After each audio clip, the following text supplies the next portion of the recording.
Chapter 1240. No, I don't go out that often. Young Xiaoping was a little flustered, as if she wanted to hide something. Huamin raised an eyebrow. Oh. Really? I accidentally watched the surveillance footage on my phone and saw that you've been going out early and coming home late. I thought you had a boyfriend.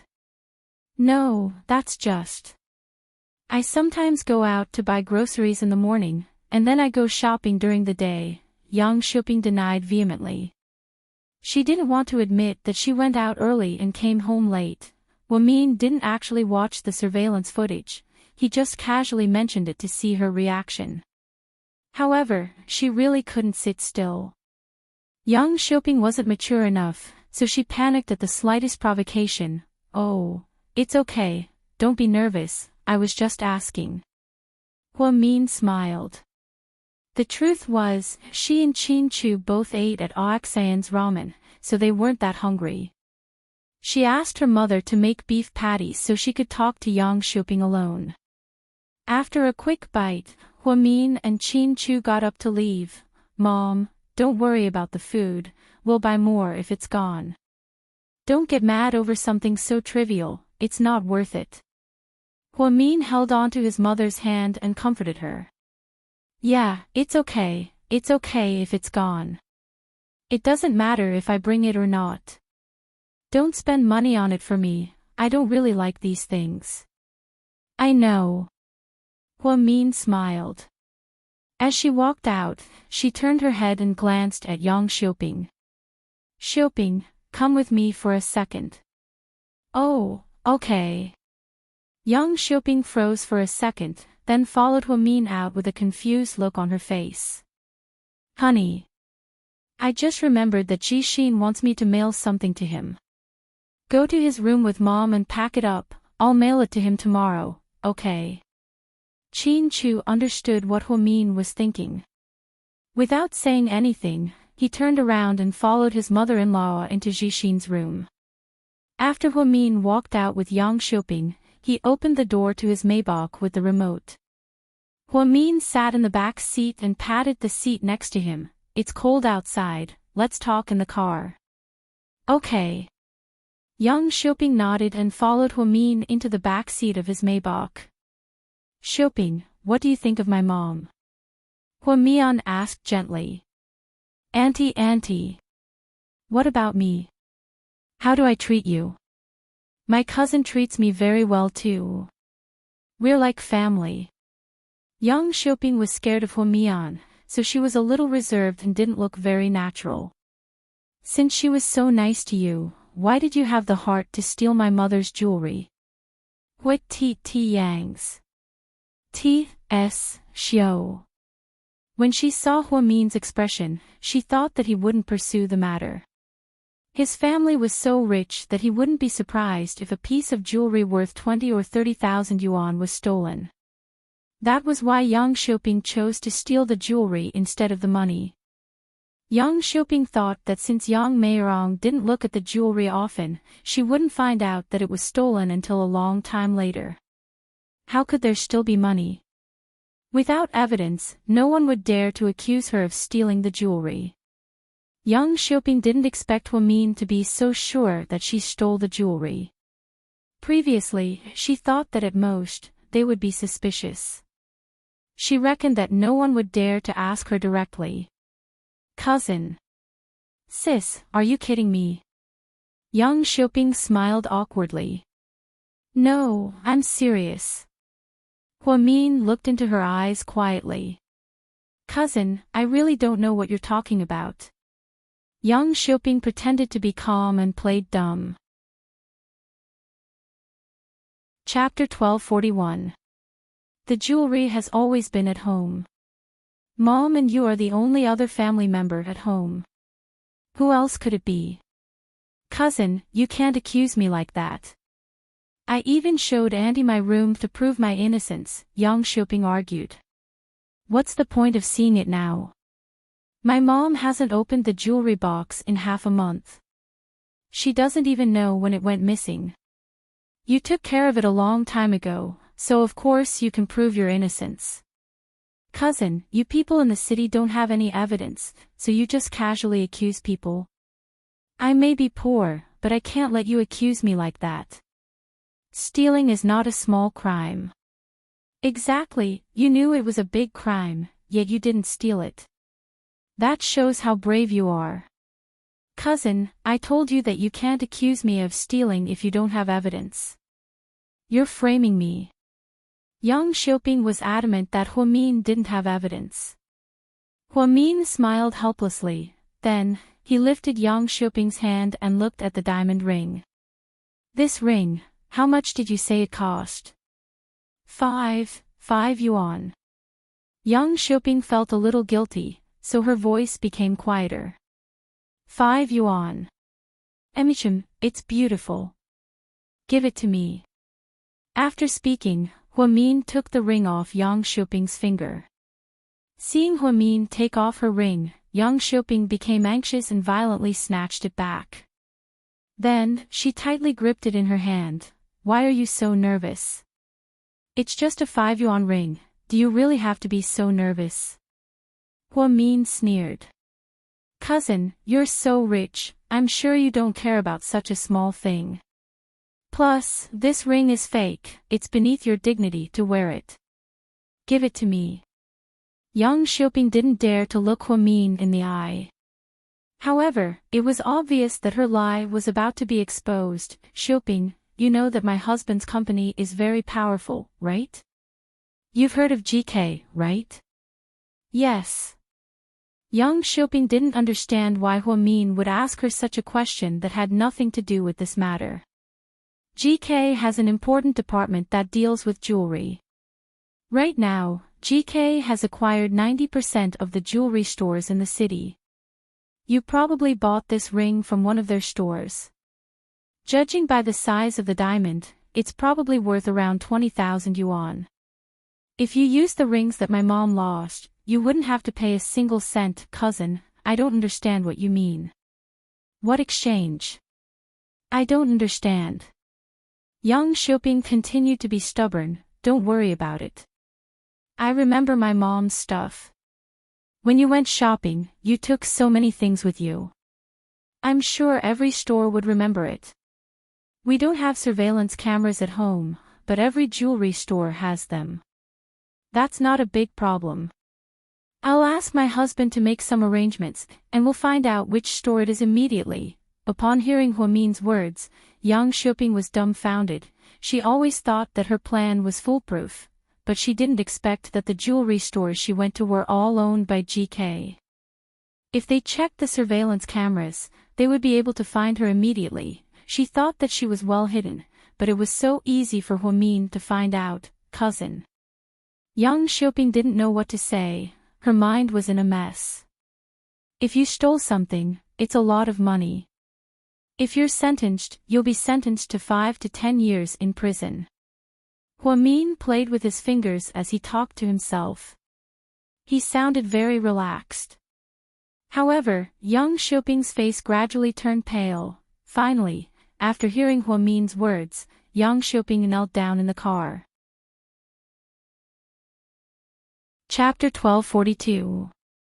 Luckily, the Maybach was big enough. She knelt down in front of Huamin. Cousin, I was wrong.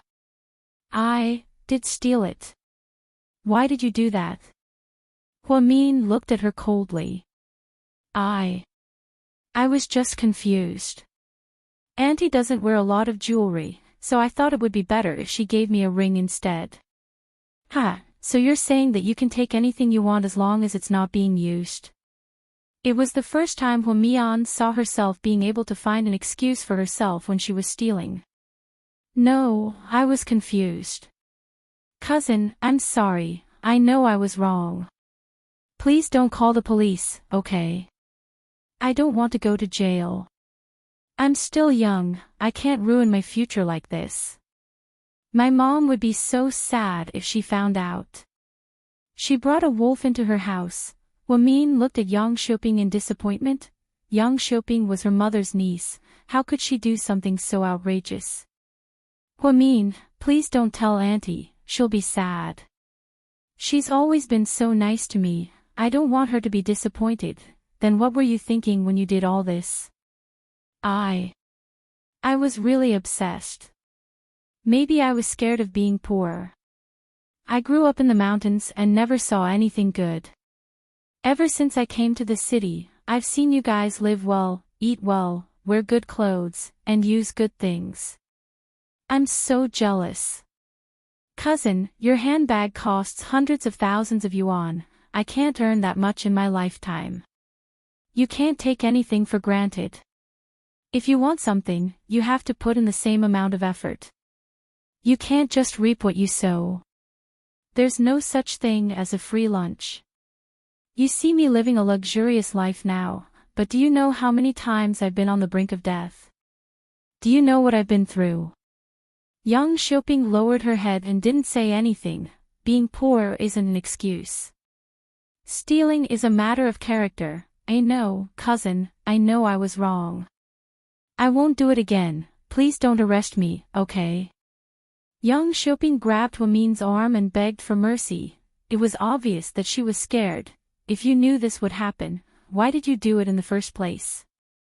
Huamian didn't feel sorry for Young Xiaoping at all.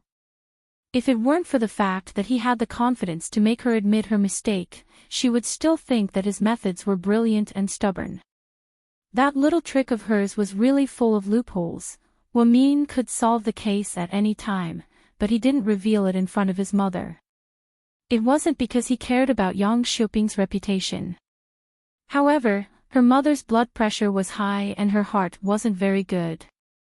If she knew that it was done by the niece she had always liked, she wouldn't have known. He definitely couldn't take it. Get up. I won't call the police. Really? Young Xiaoping was overjoyed. Then, she immediately got up and subconsciously wiped the dust off her knees. It was as if he was already fine, but Huamin had something else to say. Her hand paused slightly. She raised her head to look at Huamin's face and continued to listen to her. But I have 2 requests that you must fulfill. Tell me, as long as you don't make me go to jail, I'll do it. Young Xiaoping was scared out of her wits. Number 1. Take this ring back and return all the things that you stole from my mother. Put them back quietly. If she asks, just tell her where you found them.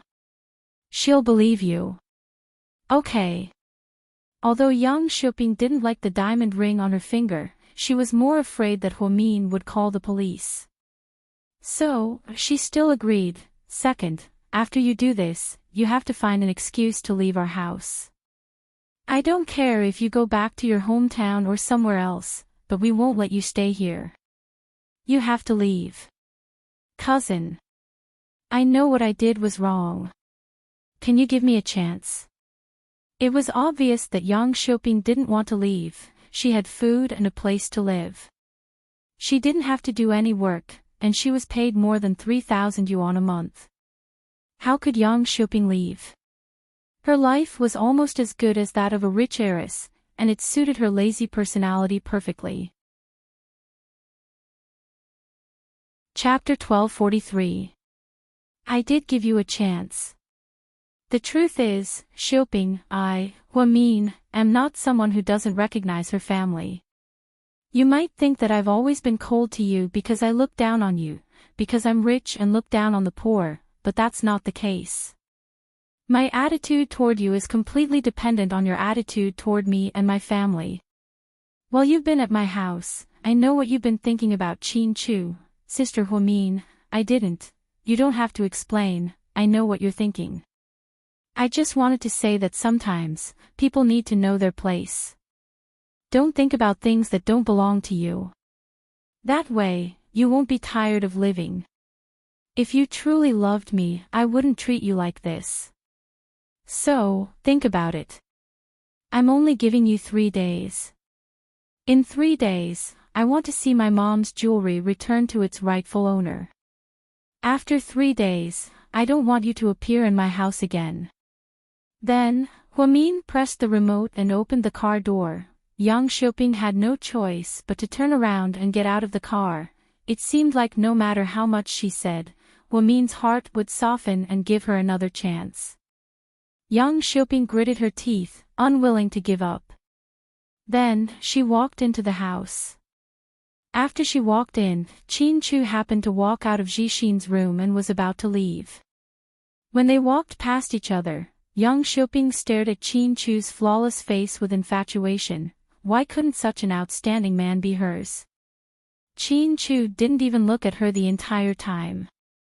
Instead, he ignored her and walked out. Inside the car, Qin Chu sat in the driver's seat, and Huamin moved from the back seat to the passenger seat. Did you get the stuff? Yeah, what about you? Did you tell her everything? Qin Chu tilted his head and looked at Huamin. Yeah, I did. She doesn't seem to want to leave my house. This kind of person can't be left alive. He'll be a disaster in the future, Qin Chu said. But even if she leaves, she might not be able to return home. I don't think she'll leave Sea City. She's gotten used to the luxurious lifestyle and can't go back to the countryside. Huamin guessed. That's not something we should be concerned about. She doesn't know how to be content with what she has.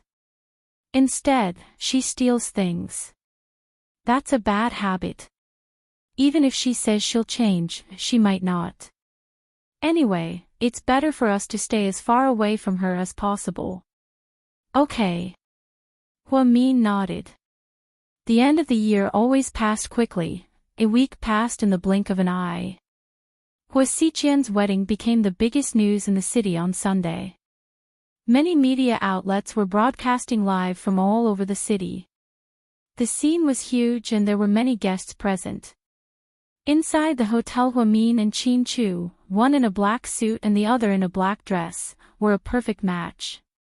As soon as the two of them entered the venue, they were surrounded by the media and took photos of them for a long time. After entering, Huamin heard someone calling out to him. He turned around and saw Jiang Xiaowei and Wei Liao. Oh, our pregnant woman is here too. Huamin laughed. Come on. Her belly isn't that obvious, okay? Huamin and Jiang Xiaowei chatted happily on the side. Qin Chu and Wei Liao also chatted casually. When the ceremony started, everyone sat down. How should he put it? Although the wedding was luxurious, it didn't feel new at all. Everything was done according to the routine. Although they spent a lot of money, it lacked sincerity. It was a far cry from Jiang Xiaowei and Wei Liao's wedding on January 1st. Song Yishe wore a white mermaid wedding dress. She had exquisite makeup on and an elegant smile on her face. She was such a person. Even if the man she married wasn't the one she liked, she would still put on an act. Mian, do you know what I admire the most about Bitch Song? Jiang Xiaowei asked enthusiastically. Chapter 1244. What do you mean? Huamin looked at Xiaowei, amused. Yeah, she knows how to put on an act no matter what the situation is. She's so good at this, none of us can compare to her. Her acting skills. TSK, when she's supposed to cry, when she's supposed to cry, when she's supposed to smile, her face is glowing. I bet she thinks she's in the movie. Her acting is so good, I almost believed that she and Hua Xiqian really have feelings for each other. Ha ha ha, Jiang Xiaowei's insightful comment made not only Huamin, but also Wei Liao laugh. What are you laughing at? You guys. Am I wrong? Jiang Xiaowei was confused. Yes, you're absolutely right, Dr. Jiang. Can we stop commenting? Can't we just quietly watch the wedding? Wei Liao hugged his beloved wife helplessly. The priest on stage asked the vows very sincerely. Handsome groom, Mr. Hua Xiqian, do you take the beautiful and gentle Song Yishe as your wife, for richer or for poorer, in sickness and in health, to be by her side for the rest of your life? Hua Xiqian took a deep breath and looked at Song Yishe with a playful smile on his face. After a while, he said, I do. His expression was obviously disdainful. Beautiful and gentle bride, Miss Song Yisher, do you take the handsome Hua Xichen as your wife, for richer or for poorer, in sickness and in health, to be by her side for the rest of your life? At this moment, Song Yisher actually turned her head and looked down the stage. Her gaze fell on Qin Chu. Hua Min provocatively leaned his head on Song Yisher's shoulder and smiled sweetly at her. She immediately looked away and her face turned cold. Then, she said perfunctorily, I do. Okay, then let's exchange rings. The rest of the ceremony was just a formality. It was obvious that they hadn't paid much attention to these two events. Hua Min had seen many weddings, including Lu Xing's. There had never been a wedding that was so awkward. There was no sweetness or touching at all. During the banquet, the two newlyweds began toasting. When it came to Hua Min's table, Song Yisher directly ignored Hua Min. He held his wine glass and looked at Qin Chu. Qin Chu, I'm married. Are you happy for me? Her tone was full of resentment.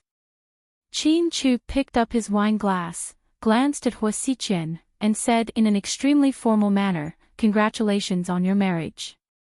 Thank you. Hua Xichen smiled. Then, he walked up to Hua Min and teased, My little sister, Hua Min, you're so beautiful today. Compared to your bride, I still pale in comparison. Hua Min smiled. Girl, how much did you give me as a wedding gift? Hua Xichen's straightforwardness almost made Hua Min vomit blood. You're too direct, aren't you? You're a tycoon, why would you care about this little bit of money? Hua Min felt awkward. You're my favorite little sister. How could I not give you a little more? Okay, don't worry, I won't skimp on you. Hua Min was speechless. Hua Xichen looked at Hua Min with a gentle gaze. He looked at Hua Min from head to toe. No matter what she wore, even if it was a naive school uniform, he would still think that it was perfect. Congratulations, Hua Min raised his glass and looked at Hua Xichen and Song Yisher. Song Yisher ignored him and turned around to leave. She went straight to the next table. It was obvious how much she hated Hua Min. Ugh, your new wife is a bit hot-tempered. Hua Min smiled helplessly. It's okay, no matter how hot-tempered she is, she'll be obedient in my hands. After Hua Xichen said this, he left the table. These two look weird. Not only do they have no feelings for each other, but they also look at each other as if they're enemies. I'm worried that tonight's wedding night will be very tragic. Jiang Xiaowei analyzed. That's not something we should worry about. Hua Min smiled. He thought it was a joke, but who would have thought, evening, inside Hua Xichen's private mansion. As the wedding night, the decorations were quite luxurious. Song Yisher was sitting on the bed in a red cheongsam. She seemed to be in a bad mood. Hua Xichen pushed open the door, took off his tie, and walked towards her. Song Yisher stood up vigilantly and looked at him coldly. What do you want? Chapter 1245. Don't you know what I'm trying to do? Hua Xichen inched closer and closer to her. Song Yisher was so scared that she took a few steps back. In the end, her entire body leaned against the wall. Then, Hua Xichen leaned his arm against the wall. He did a classic cabotin. Song Yisher was so scared that her face turned pale. I'm telling you, don't do anything stupid. What a joke. We're married, we're husband and wife. What do you mean by, do something stupid? Hua Xichen sneered. But we don't have feelings for each other, I was just set up by you. I'm telling you, after we get married, we'll go our separate ways. Otherwise, I'll tell my dad what you did. At this critical moment, Song Yisher brought up her dad. Hua Xichen narrowed his eyes and smiled faintly. Your dad? You think I'm scared? Do you think your dad is Jesus, that the whole world respects him? You. Song Yisher was so angry that she didn't know what to say to Hua Xichen's rude words. Hua Xiqian raised his finger and gently played with Song Yishi's red shoulder strap. TSK, your face is not bad and your body is sexy, but it's a pity. Hua Xiqian paused. What's a pity? Song Yishi was confused. It's a pity that a disgusting soul lives under this beautiful body. After hearing Hua Xiqian's comments, Song Yishi's expression turned ugly. He was the first man who dared to say such things to her. He made her sound like a useless person. If that's the case, why did you marry me? Song Yishi was furious. Do you think I wanted to? To tell you the truth, today was the worst day of my life. I've never been so depressed. Luckily, the day passed quickly. Do you think I'll touch you? In your dreams. I'm telling you, while we're still husband and wife, you better be prepared to live like a widow. Don't cause any trouble, or else, not only will I ruin your reputation, your father will too. After saying that, Hua Xiqian retracted his hand and wiped it with a wet towel. It was as if touching her would make her dirty. Song Yishi couldn't take this kind of naked humiliation anymore. She had never been wronged like this in her entire life. When Hua Xiqian turned around, she dashed forward like a madwoman. Hua Xiqian, you beast, I'll kill you. She pounced on Hua Xiqian and tried to scratch his face. Helplessly, Hua Xiqian moved a step faster and gripped her neck tightly. He pinned her against the wall. Song Yishi, don't test my patience. Hua Xiqian, what right do you have to treat me like this? Who do you think you are? You're just a dog raised by someone else. Why are you so arrogant? Song Yishi was furious, so she didn't choose her words carefully. This sentence completely angered Hua Xiqian's sensitive nerves. There were two things he hated the most in his life. First, people called him an adopted son and a dog in front of him. Second, people slandered Hua Min in front of him. This woman, Song Yishi, always went against Hua Min. Now, on their wedding night, she shamelessly called her husband a dog. She was really digging her own grave. Hua Xiqian quickly pulled out the belt from his waist. With a smack, he whipped Song Yishi's body. Instantly, a burning pain spread all over her body. Song Yishi looked at Hua Xiqian in disbelief. Hua Xiqian, how dare you, hit me? Song Yishi's eyes widened in disbelief. Chapter 1246. As soon as he finished speaking, he viciously whipped her with his belt. Song Yishi finally realized what was going on and tried to dodge, but it was too late. Finally, red marks appeared on her shoulders and legs. I've never hit a woman, but you're an exception. Hua Xiqian finished speaking. Another whip of the belt came. Aw. Song Yishi finally woke up from her daze and screamed. Not many women were beaten by their husbands on their wedding night, and Song Yishi was definitely one of the few. She thought that with her status as the daughter of the Song family, she could do whatever she wanted in the Hua family. She didn't even think of Hua Xiqian as a threat, but to her surprise, Hua Xiqian, I'm going to tell my dad. I'm going to file for divorce because of your perverted behavior. Come on, make the call now. Call your father immediately. Hua Xiqian held his belt in one hand and threw his phone on the bed with the other. Song Yishi looked at him suspiciously. She slowly picked up her phone. If she called her dad, then all the pain would end, right? The moment she picked up her phone, she heard Hua Xiqian's voice from the phone. 5 months ago, GK's land was supposed to be auctioned internally, but your dad decided to give it to GK, breaking the rules of the game. Qin Chu was also very generous and gave your dad a set of top-grade Hainan rosewood carvings. It's worth a fortune and is estimated to be over 100 million yuan. 4 months ago, the person in charge of Chengwang Technology illegally manipulated the stock market. He was supposed to be arrested as a criminal, but your dad gave him special permission to go abroad for treatment, so we missed the best opportunity to arrest him. I heard that a week later, you added 3 new mansions to your name in Italy. 3 months ago, Wang Dehai, the president of the Provincial Chamber of Commerce, was investigated for bribery. Thanks to your dad's connections, he was let off the hook. Then, a painting by a master of Chinese painting appeared on the wall of your living room. It's estimated to be worth over 80 million yuan. 2 months ago, upon hearing this, Song Yishe couldn't hold back anymore. Xichen, what are you trying to say? It's simple.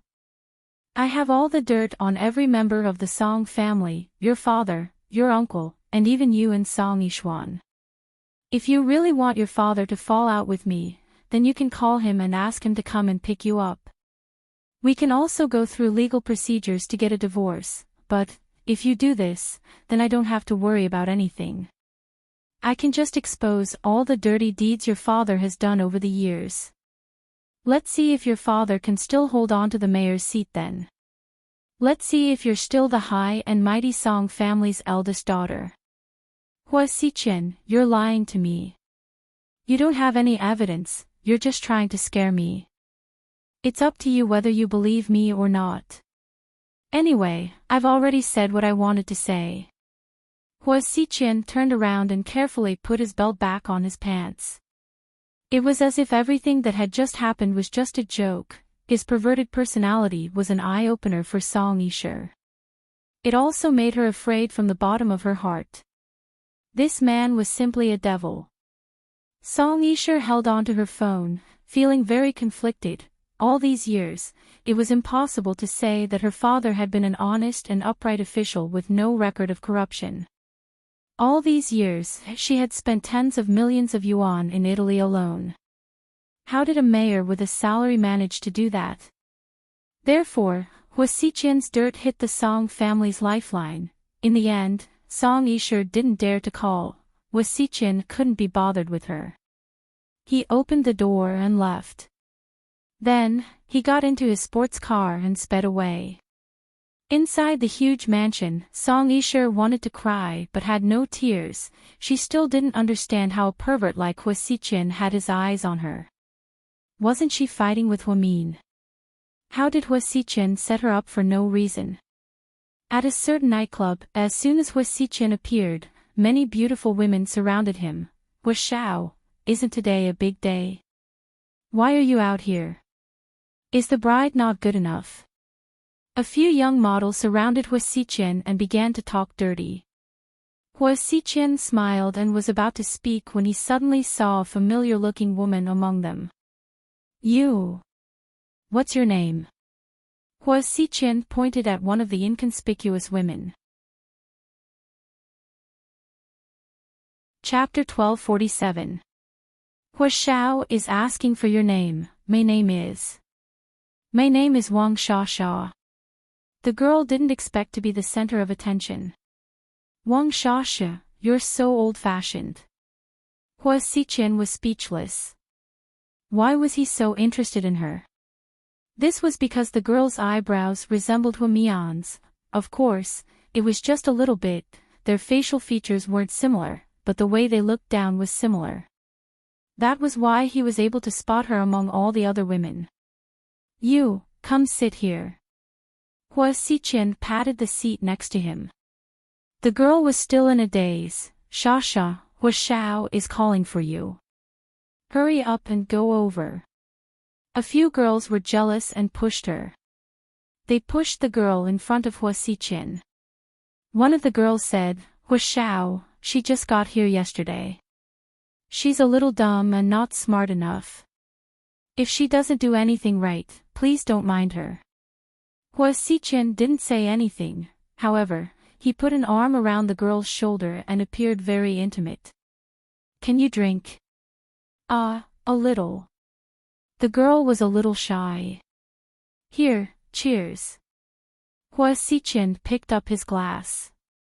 The girl frowned, gritted her teeth, and drank it all in one gulp. Then, the girls around them began to clap and cheer. Xichen took out a ton of cash from his bag and scattered it around him. Thank you, everyone. The girls immediately grabbed it all without any shame. Xichen gestured at the girl with his finger. Come with me. The girl was a little dumbfounded. Are you dumb? Hua Xiao asked you to come out. Hurry up and go. A few girls pushed the girl and pushed her to Hua Xiqian's side. Then, she carefully followed behind Hua Xiqian and got into the Rolls-Royce Phantom. Then, they arrived at Hua Xiqian's other private mansion. It was more than 200 square meters of luxurious furniture. After Wang Xiaxia showered, she walked out nervously. He wondered if he was lucky or unlucky to be called out by a big shot as soon as he arrived at this place. She didn't know anything about Hua Xiao's background and didn't understand his emotions at all. But when she was ready to lay on the bed and face death with equanimity, Hua Xiqian gently hugged her from behind. Then, he whispered in her ear, "Let's sleep, Mian."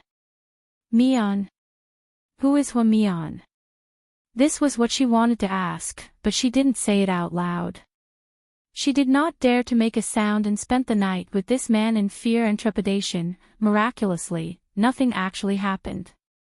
The next morning when Wang Xiaxia got up, she could no longer see Hua Xiqian's shadow.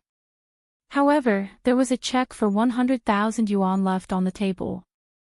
100,000 yuan was not a lot. In the nightclub where she worked, many of the girls sold their virginity for 300,000, 500,000, or even 1 million yuan. But the problem was that he didn't touch her last night. Nothing happened between them. Did he just get 100,000 so easily? Wang Xiaxia was in disbelief. However, she still carefully put the check in her bag and left nervously. Southside Recuperation Center. Hua Min came to work early in the morning because there was a quarterly meeting at 7 a.m. and President Wu would be there. Therefore, as soon as she entered the office, she turned around and was about to change into her white lab coat. The office door was pushed open and gave her a fright. "What are you doing here so early in the morning?"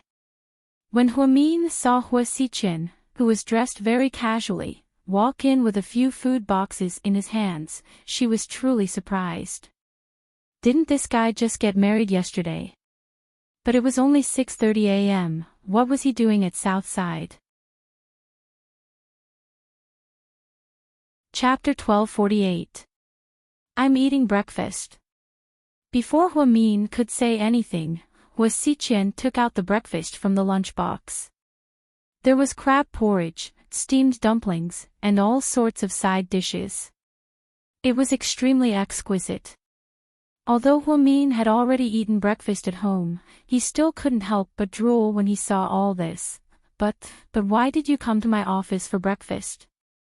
"I just happened to come to the Hua Foundation to check the accounts, and I haven't eaten yet. My stomach is really uncomfortable." "The point is, why did you come to my office to eat?" Hua Min was speechless. "I only know you, do you think I'd go to the consultation hall to eat?"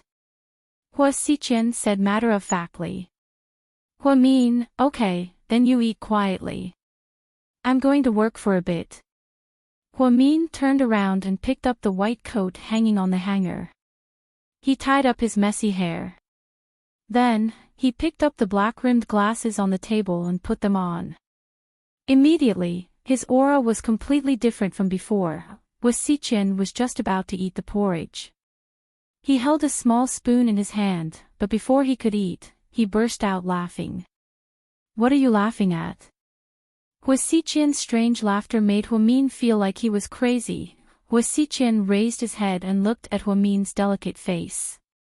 He slowly said, "I'm laughing at you. You're clearly a clean, white, and tender girl. Why do you have to dress like a middle-aged woman? Do you have to be mature and experienced to convince patients? What else? If you had prostate problems one day, and you went to the clinic to see a 17 or 18-year-old boy, how would you feel?" "Hua Xiqian, little sister Mian, you can't curse me like that. We just had our wedding night last night." Hua Xiqian wasn't angry. Instead, he laughed. He always seemed to have endless patience for Hua Min. That was a good temper that he didn't treat anyone with. "I'm just making an analogy. You don't have to take it personally." After Hua Min finished speaking, he lowered his head and took out the documents he would need for the meeting later. "Little sister Mian, I bought 2 servings. Do you want some?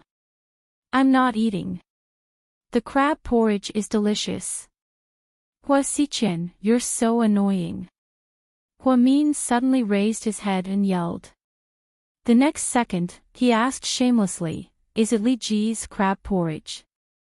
Hua Xichen nodded. Then, she very sensibly pushed the other bowl of crab porridge in front of Hua Min. In the face of such a fragrant crab porridge, in such a chilly morning, Hua Min still couldn't resist the temptation of delicious food. She began to eat without any moral principles. The truth was, Hua Min wasn't as hostile towards Hua Xichen as before. Hua Min was a smart person. After all this time, she realized that Hua Xichen didn't do anything to harm her. In fact, he did a lot of things to her advantage. For example, he set up the Hua Foundation at Southside and helped so many people. For example, he helped her deal with the old man and resolved the hatred in her heart. For example, he married Song Yisher for no reason, which made her secretly happy. Putting everything together, Hua Min suddenly felt that Hua Xichen might not have been hostile towards him in the first place. Then, why should he treat him like an enemy? Qin Chu was right. It was always good to be cautious, but there was no need to treat him like an enemy, right? With this thought, Hua Min let go of her previous prejudice towards Hua Xichen. The morning sun slowly rose. The window reflected Hua Min's delicate side profile. Hua Xichen seriously watched Hua Min eat his porridge. At this moment, he was the most beautiful scenery in Hua Xichen's eyes. Why are you looking at me like that? Hua Min suddenly raised his head and looked into Hua Xichen's gentle eyes. For a moment, he wasn't used to this. Chapter 1249. You haven't been using eye masks lately, have you? Hua Min was almost convinced by Hua Xichen's question. Was it really okay for a man to pay attention to the beauty of a female celebrity? She really wanted to kneel down. So, you have crow's feet at the corner of your eyes. Really? Hua Min couldn't believe it, so she raised her hand and touched it. It must be because you've been busy with work and haven't been resting well. Did you use what I asked my secretary to get you last time? Yeah, I used it all. Hua Min nodded. I'll get someone from the company to send you some more. The Hua Xichen had a famous cosmetics brand that was one of the top brands in the country, so Hua Xichen knew a lot about cosmetics. Hua Min, on the other hand, was a natural beauty lover. She didn't like makeup and didn't know much about skin care. Therefore, she didn't know much about it. It's okay, I'm still young. I'll be fine. You're young now, but what about 10 years from now? When you're old, do you think Qin Chu will still love your face forever? Hua Min, so you're saying that my husband will have a change of heart and cheat on me? Hua Min's face turned cold. No, what I mean is, Miss Hua Min, it's time for you to take care of your skin, okay? After speaking, Hua Xichen gracefully finished the last mouthful of crab porridge and turned to leave. I'm going to go check the accounts, I'll leave this trash to you. After speaking, Hua Xichen smiled and walked out of Hua Min's office. Damn, this guy is a pervert. He came to the hospital to eat porridge before the sun rises. Hua Min complained as she cleaned up the mess. After seeing that it was about time, she went to the meeting room on the top floor. She didn't pay attention to the conversation with Hua Xichen this morning. However, when she came back from the cafeteria at noon, she was shocked by the dozen or so skincare products. What the hell is this? Hua Min looked at the pile of documents on his desk. Hello, Miss Hua Xichen. I'm the secretary of the president of the Hua Corporation, Mr. Hua Xichen. He asked me to deliver these skincare products to you. This. How much are these? Hua Min stuttered. She was truly in the wrong. If that black-hearted Hua Xichen were to demand an exorbitant price of tens of thousands of yuan, how could she bear to part with it? The female secretary couldn't help laughing and replied, "The president said that it's a gift for you, Miss Hua. These are the new products that the company has been developing recently. They have just been introduced to the market, and the feedback is good. Please accept them, Miss Hua." Please thank Mr. Hua for me." "You're welcome, Miss Hua. Since you're the president's younger sister, this is what I should do. I won't disturb you any further, Miss Hua. Call me if you need anything." After that, the female secretary politely left a business card and turned to leave. Huamin looked at the platinum-colored boxes of skincare products. There were facial masks, eye masks, and foot masks written on them. The most outrageous one was the butt mask. Ahem. Does anyone buy this? It's so perverted. This was the first time in Huamin's life that people put masks on their buttocks. Did they think they were phones? Full-body masks. Would the Hua Corporation's cosmetics come out with tempered masks in the future? Explosion-resistant masks. Something like that. It was unimaginable. Huamin casually picked one up and flipped through it. He was almost shocked by the price tag. It was just eye masks. There were 6 pairs of them inside. The price was actually 3,998 yuan. How ridiculous, 6 pairs of eye masks cost 4,000 yuan. Didn't that mean that a pair of eye masks cost almost 700 yuan? And it was the kind that would be thrown away after use. This price was really exciting, for 000 yuan per box.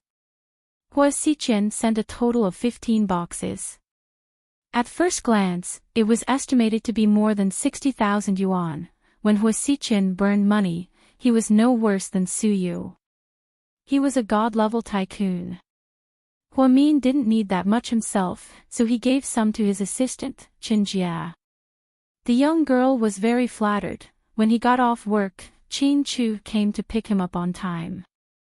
Huamin put the things in the trunk before getting into the car. "Honey, did your hospital give out a fortune?"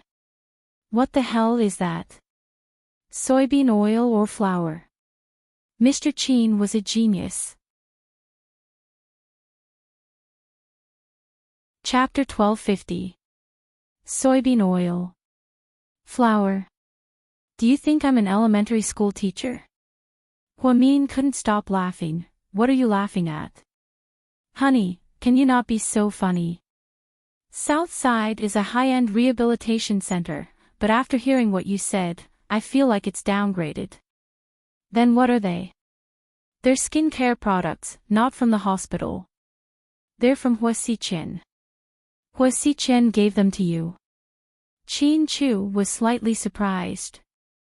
"Yeah, I don't know what was wrong with him this morning, but he came to the Hua Foundation really early to check the accounts. When he saw me, he told me that I have crow's feet and insisted on giving me eye masks and face masks. Didn't he send them over at noon?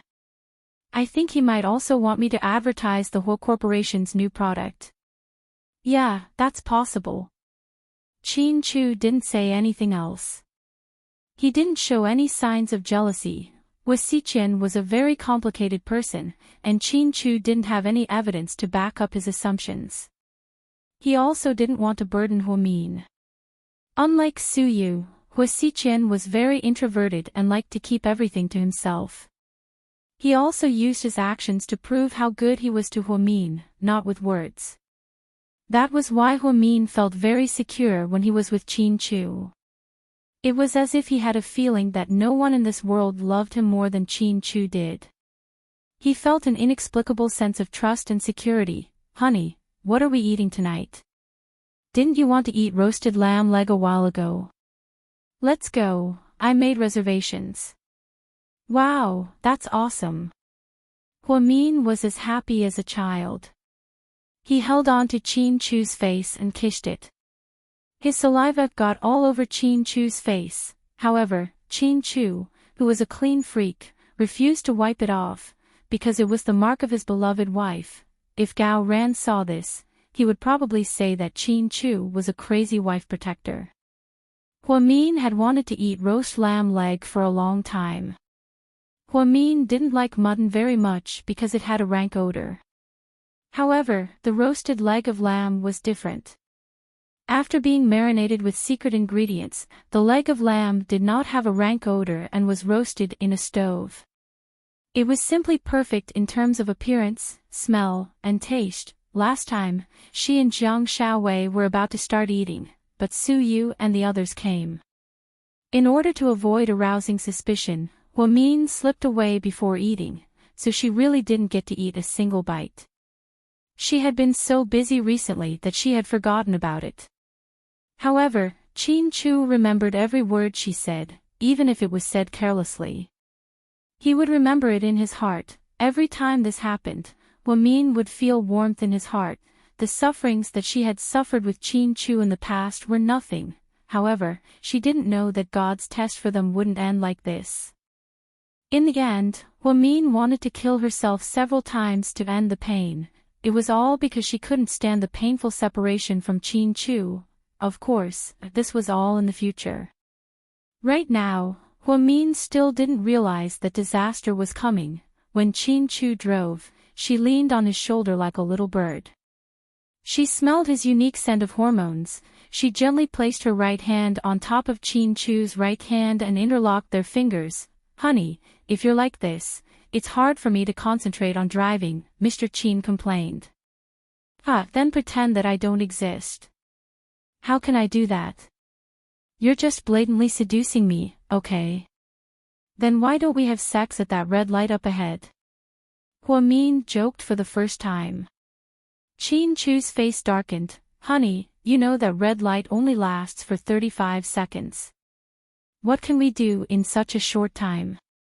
Don't you know what we can do in such a short time?" Huamin asked in all seriousness. "Are you mocking me?" Mr. Qin finally realized that he had been played. "Ha ha ha ha," Huamin laughed hysterically. "Very well, I'll remember this and deal with you tonight." Qin Chu didn't know what to do with her, so he pinched her white fingers lovingly. When they arrived at the roasted lamb leg restaurant, Qin Chu was just about to reverse into the parking lot when Huamin suddenly saw something and said, "Honey, stop the car." Then, she immediately opened the car door and got out.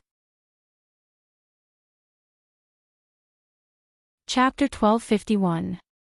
Qin Chu looked in the direction that Huamin was heading and saw a woman in a red evening gown standing at the entrance of the hotel. It was Hui Yanyan. Hui Yanyan's hair was up in a bun and she wore a very ordinary evening gown that didn't look very expensive. Her makeup wasn't very good either. Compared to Jiang Shaowei and Song Yishi's wedding, it was a world of difference. Right now, she was wearing a wedding corsage on her gown. She was escorting the guests out. When she saw Huamin, she was also a bit shocked. She didn't expect to see him at an event like this. Huamin hadn't seen Hui Yanyan in a long time. Apparently, after Shenjiani lost for nothing, she was living a miserable life. He helped her out twice before, but later, he heard that she was very afraid of Hua Xiqian. So, she found a boyfriend and moved out. Apparently, he was a construction contractor. However, Huamin didn't expect her to get married so soon. Hua Xiqian's wedding was yesterday, and hers was today. Hua Xiqian's wedding was at a famous 5-star hotel. Hui Yanyan's wedding was at a small restaurant next to the roasted lamb leg. It didn't look very big. She couldn't help but feel a bit sad. She used to be quite famous in the socialite circle. Now, she was in such a predicament. She had to admit that every dog has its day. "You are getting married today?" Huamin was the first to speak. He looked at Hui Yanyan in a bridal gown in disbelief. "Yes." Hui Yanyan nodded. She was getting married, but no one from her family was present. It was a very lonely day. After Hua Xiqian knocked Hua Xinghai down, he retreated to a 3-bedroom apartment in the Hua Manor to recuperate.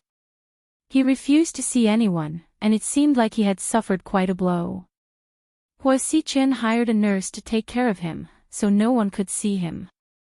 Shinjiani had already absconded with her son and the adulterer with the last bucket of gold. However, life abroad wasn't that great either. Sometimes, Huasi would call Hui Yanyan to ask for money. Hui Yanyan didn't have much money herself. It wasn't easy for her to find a contractor boyfriend who treated her quite well. He often bought her clothes and gave her some money, but she couldn't bear to spend it on herself and send it overseas. He had to admit that his days were tough, therefore, she did not tell anyone about her marriage. Her former fair-weather friends had also disappeared. Huamin was the only one who didn't hit her when she was down. She still felt that he was out of her league. Why didn't you say anything? Huamin looked at Hui Yanyan sadly. She was no longer as arrogant as she used to be. Instead, she looked calm and peaceful. I'm embarrassed. You know that I don't have any family here. My mom and brother went abroad, and our dad is like that.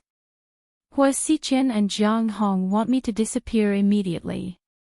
I can't stay in the Hua family anymore, so I stopped contacting my old friends. After I left, I met this man and got married. I was so mean to you in the past, and I'm so grateful that you helped me. How could I ask you to come to my wedding? Hui Yanyan crossed her hands and gently rubbed them together. It was obvious that she was still a little nervous in front of Huamin. That person. Does he treat you well? Huamin looked at Hui Yanyan, who was wearing a cheap gown, with pity. She was exceptionally beautiful today. Huamin had known her for a long time, but he had never seen such a beautiful Hui Yanyan before. Her big eyes were watery, and she had dimples on her face. She didn't have the stink of money from before. Huamin was a little surprised that Hui Yanyan got married so quickly. Previously, she had been hell-bent on chasing after young Master Shin, trying desperately to compete with Wei Ying. At that time, Huamin thought that even if she wasn't doing well, she would at least find a rich second-generation heir. Chapter 1252. He treats me really well. He's more than 10 years older than me, and he's been widowed for more than 2 years. He also has a 6-year-old boy living with his grandmother. Although he's not very rich, and he takes on some small projects every year, it's not too bad. I think I'm doing really well right now, Hui Yanyan carefully recalled. Once, when she went to a bar to get drunk, she was almost taken away by a few hooligans. It was this person who saved her in the nick of time. He even opened a hotel for her and gave her some money. Hui Yanyan hadn't felt this kind of warmth in a long time, especially when she was at her lowest point in life. Therefore, she treated this feeling as love, or perhaps it was the last straw that saved her from the Hua family. That's good, actually, as long as you can live a normal life. It's also a form of happiness, Huamin slowly said as he looked at her. Huamin thought that it was good that Hui Yanyan got over it. Otherwise, with her current status, even if she married into a rich family, she would still be treated coldly. Plus, her husband might not even be faithful. She might as well find a normal family to live with. Yeah, that's what I thought too. I just hope that I can forget about the past and start afresh. Hui Yanyan said, word for word. Huamin took out her wallet from her bag. She didn't carry a lot of cash with her every day. She only had around 3,000 to 5,000. She estimated that she probably had less than 4,000 on hand right now. Therefore, she took out 3,000 yuan and handed it to Hui Yanyan. Take it. No, I don't want it. Hui Yanyan obviously didn't want to take it. Take it, it's a gift. Congratulations on your wedding. After speaking, before Hui Yanyan could say anything, Huamin stuffed the money into her hands. Hui Yanyan's emotions were complicated, and tears seemed to be glistening in her eyes. She never thought that there would be a day when she would get married. On such an important day, her parents and brother weren't by her side. Only Huamin, her former enemy, was by her side. This was the biggest irony in life. Huamin, thank you for forgiving me. I'm not as magnanimous as you are, and I'm not as broad-minded as you are, so I'm destined to never get the happiness that you got. But I still have to thank you. You've taught me a lot. Maybe it's not the worst thing that happened to me, but it's the most unforgettable experience. I feel that you're still able to treat me so calmly even though I treated you so badly back then. I have to say, that's not something an ordinary person can do. If you were a man, you would have achieved great things. Huamin smiled. But I'm a woman. So, there are so many people who like you, and there are also so many people who want to protect you. Hui Yanyan seemed to know something. She looked at Huamin with a complicated gaze. Eh? Yanyan, is this your friend? The groom walked out and put his arm around Hui Yanyan's shoulder. Huamin could clearly see that it was an ordinary-looking and slightly old man. He was wearing a rustic suit and was slightly plump. The good thing was that he looked familiar, so he didn't look annoying. This is my friend, Hui Yanyan introduced. Welcome, welcome. There's a banquet inside, please come in. The groom looked very welcoming. It's okay, my husband is waiting for me. I'll leave first. I wish you all the best. After Huamin gave the wedding gift, she didn't want to stay any longer, so she turned around and left. When she returned to the restaurant next door, Qin Chu got out of his car as well. What's wrong? Why do you look so sad? Qin Chu could tell that Huamin wasn't in a good mood. Hui Yanyan got married to a middle-aged man who's more than 10 years older than her. He's widowed and has a 6-year-old son. I never thought that this would be her final destination. I feel a little sad. Qin Chu gently hugged Huamin and patted her back to comfort her. Silly girl, she used to be your enemy. But she's also an old friend of mine. Huamin's voice was a little choked up. As a woman, she felt sad for Hui Yanyan's fate. Io, who are these two? They're hugging each other on the street. Seriously, they're such an eyesore. The woman's voice was domineering. Upon hearing such a familiar voice, Huamin turned her head and smiled through her tears. Why are you two idiots here? Chapter 1253. When Huamin saw Jiang Xiaowei and Zhu Lingling, she was pleasantly surprised. Everyone had been busy for the past few days, and aside from the occasional WeChat message, they didn't really keep in touch. When she was in such a low mood, she was able to see her two best friends who were on extremely good terms with each other. It was really as if the clouds had dispersed and the mist had dispersed. Mr. Qin contacted us. He said he wanted to treat us to roasted lamb. Zhu Lingling playfully pointed at Qin Chu.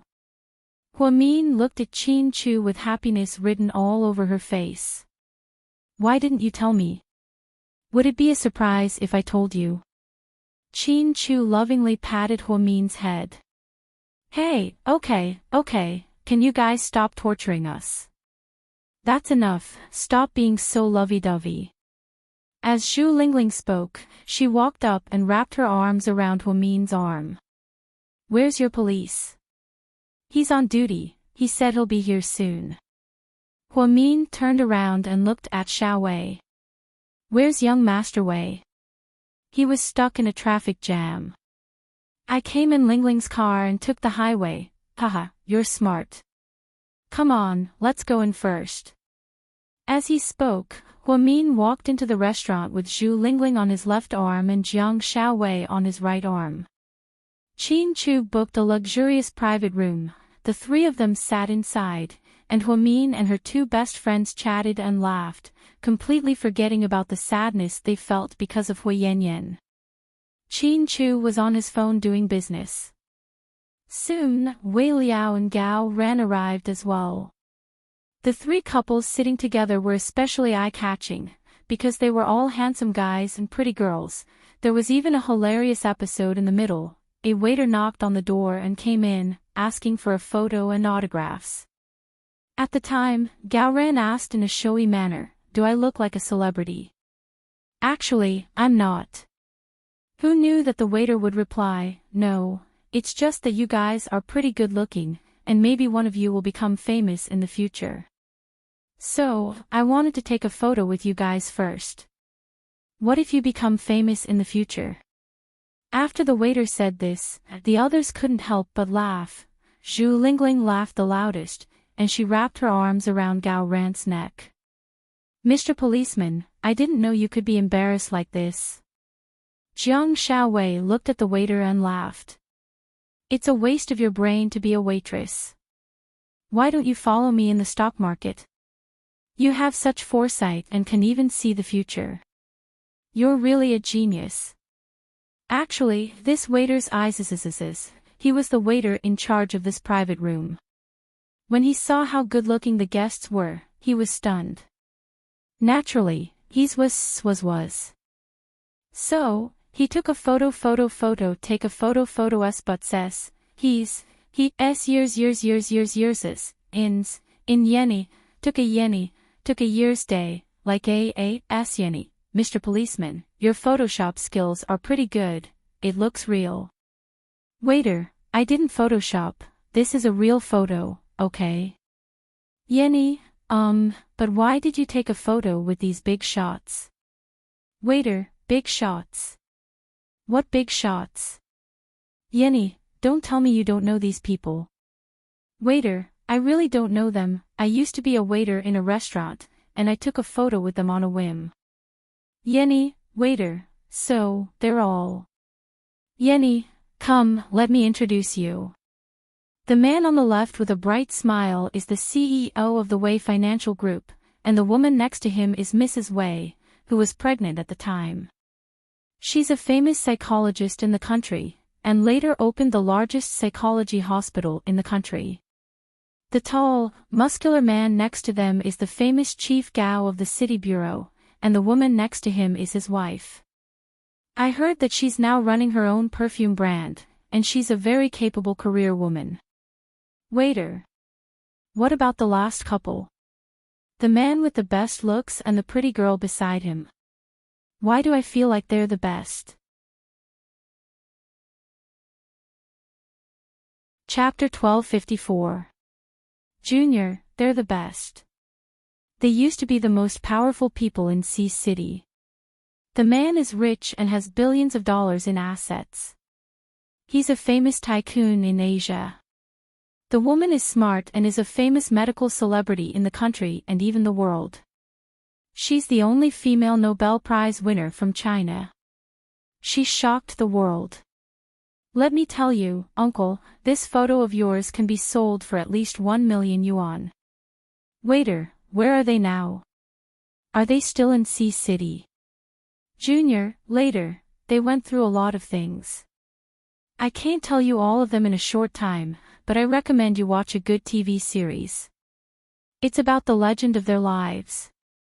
Waiter, what TV series? Junior, Secret Marriage and Sweet Love. Waiter, what's that? Junior, it's based on a good romance novel called Secret Marriage and Sweet Love. A paranoid husband is addicted to spoiling. Waiter. I've never heard of it. Junior, anyway. Uncle, you really had the foresight many years ago. You were so lucky to have such a big group photo. Anyway, any one of them is a top figure in the country. Waiter, okay. I finally know what it means to unintentionally plant a willow and grow a shade. When the 6 couples got together, they always had fun. At first, Wei Liao wasn't used to it. After all, he and Su Yu had been buddies since they were kids. So, when he was with Qin Chu, he felt like a traitor who betrayed his buddies. So, young Master Wei was always gloomy when they got together. Later on, thanks to Dr. Zhang's guidance and brainwashing, Wei Liao happily joined the couple army and even shared a happy photo with his friends on WeChat. He posted a photo of the 6 of them eating roast lamb leg. He added the caption, "Gathering with my wife's best friend." The moment the photo was posted, the comments section was full of comments, weighing, "Wow. My second brother and second sister-in-law are so happy. They're showing off their love again. Tang Chuan, traitor, absolutely traitor. While Lord Su is going down south, you defected to the enemy. I look down on you. By the way, is the lamb leg delicious? Give me the address." Wei Liao replied to Tang Chuan, "Get lost." A few seconds later, Siu left a comment at the bottom of the post, the one on the left in the photo, "Is there a high-definition image?" asking for a large sum of money. Wei Liao almost fainted after reading it. Who else could Zhou San be but Huamin? However, young Master Wei purposely teased Lord Su and replied, "Zhou San. Are you talking about that kid from the criminal police unit? Su Yu, fuck off, don't play dumb with me. That's the third person on the right, I'm talking about the third person on the left. I'll give you one last chance to speak properly. Otherwise, do you believe that I'll take a plane back to strangle you?" Wei Liao, Lord Su, please spare my life. I'll send you the picture immediately. Tang Chuan, Master Wei, you have no integrity. I look down on you. Speaking of which, is the lamb leg delicious? Continue to ask for the address, or send me your location. Wei Liao replied to Tang Chuan, "Fuck off, you little bastard."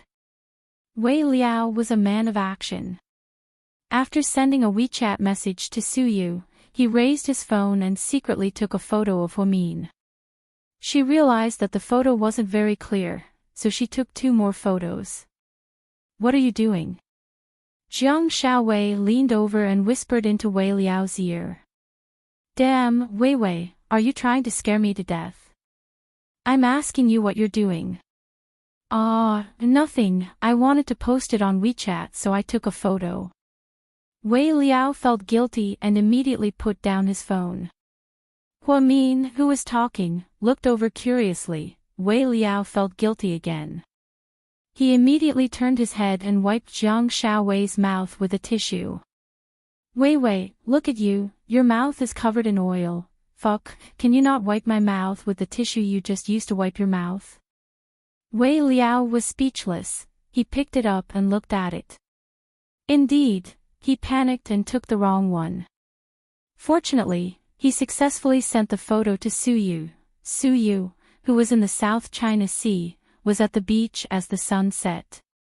He listened to the ebb and flow of the tide and looked at the photo on his phone. His eyes were filled with endless gentleness. Chapter 1255. In the photo, Huamin's hair cascaded down to her shoulders. It was very similar to the hairstyle of the female lead in the popular web drama, Brooding Over My Heart. She had this hairstyle in high school, and Qin Chu liked it very much. Once, when they were chatting, Qin Chu said that he liked her hair like this. Huamin decided to style Qin Chu's hair again. But strangely, even though the 24-year-old Huamin had the hairstyle from 7 years ago, it didn't look out of place. Youth didn't leave too many traces on her face. Whether it was 7 years ago or 7 years later, Huamin always looked so calm and collected. She had a maturity and magnanimity that people her age didn't have. She was dressed very simply. She only wore a white shirt with a red spider lily embroidered on the collar. The black silk thread set off the white shirt, and it looked exceptionally beautiful. With a delicate face and such a fresh outfit, Huamin always gave people the feeling of being bathed in the spring breeze. Siu quietly looked at the photo and felt an inexplicable sense of tranquility in his heart. It was said that one's honey was another's arsenic. This saying was not false at all when it came to Su Yu. To Qin Chu, Huamin was his honey. Their high school days were Qin Chu's most beautiful treasures. To Su Yu, Huamin's purity, which he didn't have time to participate in, was a touch of arsenic. Every time he saw her and Chin Chu standing together and smiling happily, he would feel so much pain that he wanted to die. Young master, the chief wants you to go back for a meeting. Okay. Suyu carefully put away his phone and walked in the direction of the military camp. When he followed his grandfather to the south, he wasn't a playboy who ate, drank, and played all day. Instead, he put on a military uniform and trained every day like the soldiers. He went to bed early and woke up early, doing what a normal soldier should do. So, every day was very fulfilling. He didn't dare to let himself relax, because whenever he had time, his thoughts would run wild. Whenever his thoughts ran wild, he would think of the girl named Huamin. Whenever he thought of the girl named Huamin, his heart would hurt again. It was an endless cycle. Back at the military camp, Grandpa was having a meeting with a few subordinates. When they saw Suyu come in, they smiled. You're getting better and better. It's time to find a wife. Uncle Zhang cancelled it. I'm still too young. Suyu. Young. When the chief was your age, your father was already 5 years old. Suyu was speechless. Come here. Your uncles have put in a lot of effort for your marriage. They even picked out a lot of pictures of female soldiers from the military doctors. Come and take a look. Don't you like female doctors the most? These are all. Grandpa Su had more than 20 photos of girls in military uniforms. Each one was prettier than the other. Grandpa, what's wrong? Grandpa, I came down south with you to experience life again. I'm not here to find a wife. Besides, if I wanted to find one, there are plenty in our hometown. There's no need for me to come all the way here. TSK. Listen, my grandson. When he's arguing, he's so reasonable. Master Lord Su pointed at Suyu helplessly. You don't make things too difficult for your grandpa. He's old. Grandpa's subordinates tried to persuade him. Suyu glanced at them and then at Lord Su.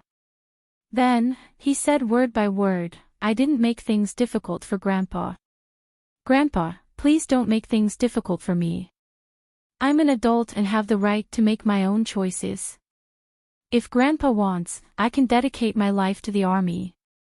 Even if I die for the country, I won't regret it. But please don't make things difficult for me in this aspect. I only have one heart. I want to make my own decisions.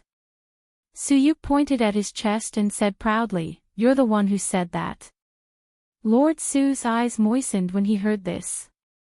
He casually put the photo aside. He sighed.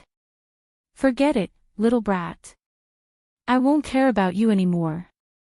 You can do whatever you want in the future, but you'll always be my proudest grandson. In a restaurant in Sea City, the 6 couples were eating and the atmosphere was very lively. Zhu Lingling, the clown, suggested, Why don't we play a game to test your IQ? What do you think? Chapter 1256. Ahem. Lingling, calm down. Don't take things too hard, okay? Gao Ran quickly stopped Zhu Lingling. Zhu Lingling rolled her eyes at him. How am I taking things too hard? Are you sure you want to play an IQ test game with Huamin and Dr. Jiang? Gao Ran purposely dragged out his words. Wei Liao and Qin Chu both smiled but didn't say anything. So what? Zhu Lingling was still arrogant. Are you sure you don't want to die? It's fine if we're not smart, but can't we have some self-awareness? I'm not going to do something like that.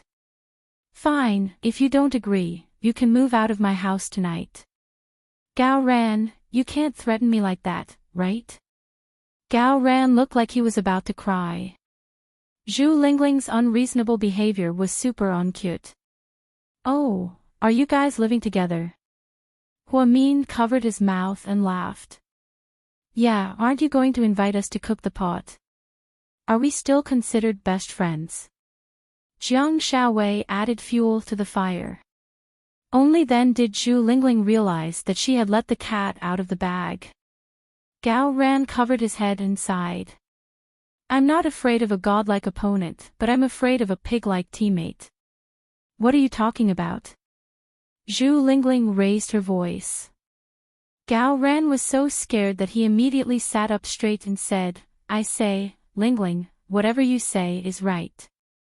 Let's play a game that tests our IQ. Worst comes to worst, we'll be the first to get 5th or 6th place. Zhu Lingling, would it really be that bad? Zhu Lingling didn't believe it. Hey, you guys with insanely high IQs, do you dare to play? Zhu Lingling looked at Jiang Shaowei and Huamin provocatively. I'm fine with anything, Huamin replied calmly. Same here, Jiang Shaowei replied domineeringly. Zhu Lingling put her hands on her hips and looked back at Qin Chu and Wei Liao. What about you two? I'll listen to my wife. Wei Liao hugged Shaowei and said sweetly.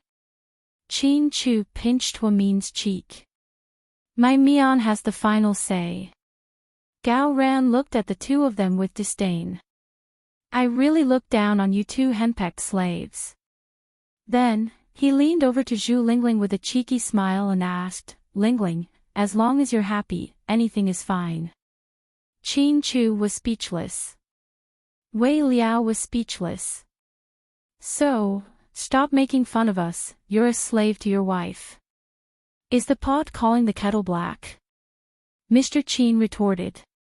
However, Gao Ran shamelessly said, Please, I'm different from you. How are we different? Wei Liao froze. You guys have wives, and I'm your girlfriend, so we're different, Gao Ran said with a smug smile. So we're legally sleeping together, and you're illegally living together. Is it really okay to knowingly break the law? The people's police are a bit. Wei Liao laughed. Yeah, what's the phone number of the municipal bureau? I want to report it, Qin Chu cooperated. Gao Ran, ahem. Everyone come, let's eat and drink, let's eat and drink. He dug a hole and ended up falling into it himself. It wasn't the first time Gao Ran did this, and everyone was already used to it. At this moment, Zhu Lingling was still in high spirits. Are you guys going to play or not? Of course, Sister Lingling is finally in the mood, why not? Huamin laughed. Yeah, we'll definitely risk our lives to play with you, Jiang Shaowei replied while playing on her phone. Don't think you're so great just because you guys have high IQ. Let me tell you, our game this time is very difficult. You might not win just because you're smart. Zhu Lingling said confidently. Chapter 1257. So, what are the rules? Sister Lingling, can you tell us about them? Huamin rarely saw Zhu Lingling so happy, so he decided to play along with her. Let's talk about the stakes first. The loser will put 1,000 yuan on the table, and the winner will take it all. Okay. You're obviously trying to scam us. Huamin laughed. Yes, that's what I mean. Do you guys dare to play? I'm okay. We're all okay. Huamin and Jiang Shaowei knew Zhu Lingling well, so they accepted the challenge without even thinking. The problem was, Zhu Lingling hadn't told them the rules yet. So, the beautiful and kind Miss Zhu Lingling, can you tell us the rules of the game now? Gao Ran was getting impatient. The rules of the game are actually very simple, we just have to tell jokes. Finally, Zhu Lingling laid out her cards. Tell jokes. What? What kind of IQ game is this? Gao Ran was speechless. Let's each tell a story. If everyone laughs, you win. If one person doesn't laugh, you lose. The loser has to take out 1,000 yuan and put it on the stage in the middle. The winner takes it all. Ha! Zhu Lingling was extremely proud of herself. Look at how cocky you are, as if you're going to win for sure. Jiang Xiaowei laughed as she looked at Zhu Lingling. So, everyone, tell us the most classic joke of your life. We're going to talk about heroes while drinking. Then, Zhu Lingling took the initiative to pick up the wine glass and filled everyone's glass. Jiang Xiaowei was pregnant, so she used mineral water instead. In the end, after everyone drank a cup of wine together, Gao Ran proudly stood up. I'll tell a joke first. I'm an expert at telling jokes. Everyone in our station is laughing so hard that they can't stop, so, you're done. Mr. Qin asked quietly from the side. Bullshit, I haven't said anything yet, okay? Gao Ran glared at Qin Chu. Huamin and Jiang Xiaowei were amused. Hurry up and tell us. Don't waste our time. Zhu Lingling pushed Gao Ran's waist with her fist. Gao Ran began to narrate the story vividly. It was said that an abbot was meditating when he suddenly encountered a bandit who placed a large saber on his neck. Bandit, damn old man, take out all your money and I'll spare your life. Abbot, money is just a worldly possession. You can't bring it with you when you're alive, and you can't bring it with you when you die. Benefactor, take it, take it. Then, the abbot handed the money bag to the criminal. Bandit, is this what you got from begging for alms in your life? Can you really bear to do that? Abbot, Buddhism emphasizes on karma and reincarnation. You and I had karma in our past lives, so today's karma has resulted in today's karma. The criminal was quite moved. Abbot, I have committed grave sins. Do you have a way to save me? Abbot, yes. Bandit, what is it? Abbot, lay down the butcher's knife and become a Buddha. Then, the bandit put down the knife in his hand and bowed his head in repentance. The abbot took a step forward, picked up the large saber on the ground, and placed it on the bandit's neck. He scolded, "Give me back my money, you little bastard." After Gao Ran finished narrating the story vividly, Huamin and Jiang Xiaowei laughed out loud. Qin Chu and Wei Liao were more reserved. They only smiled slightly. Zhu Lingling, who was beside him, looked calm. She actually didn't laugh. You're not giving me face. Gao Ran complained. Zhu Lingling stretched out her hand, cut the crap. Pay up. Gao Ran felt that his story was quite funny.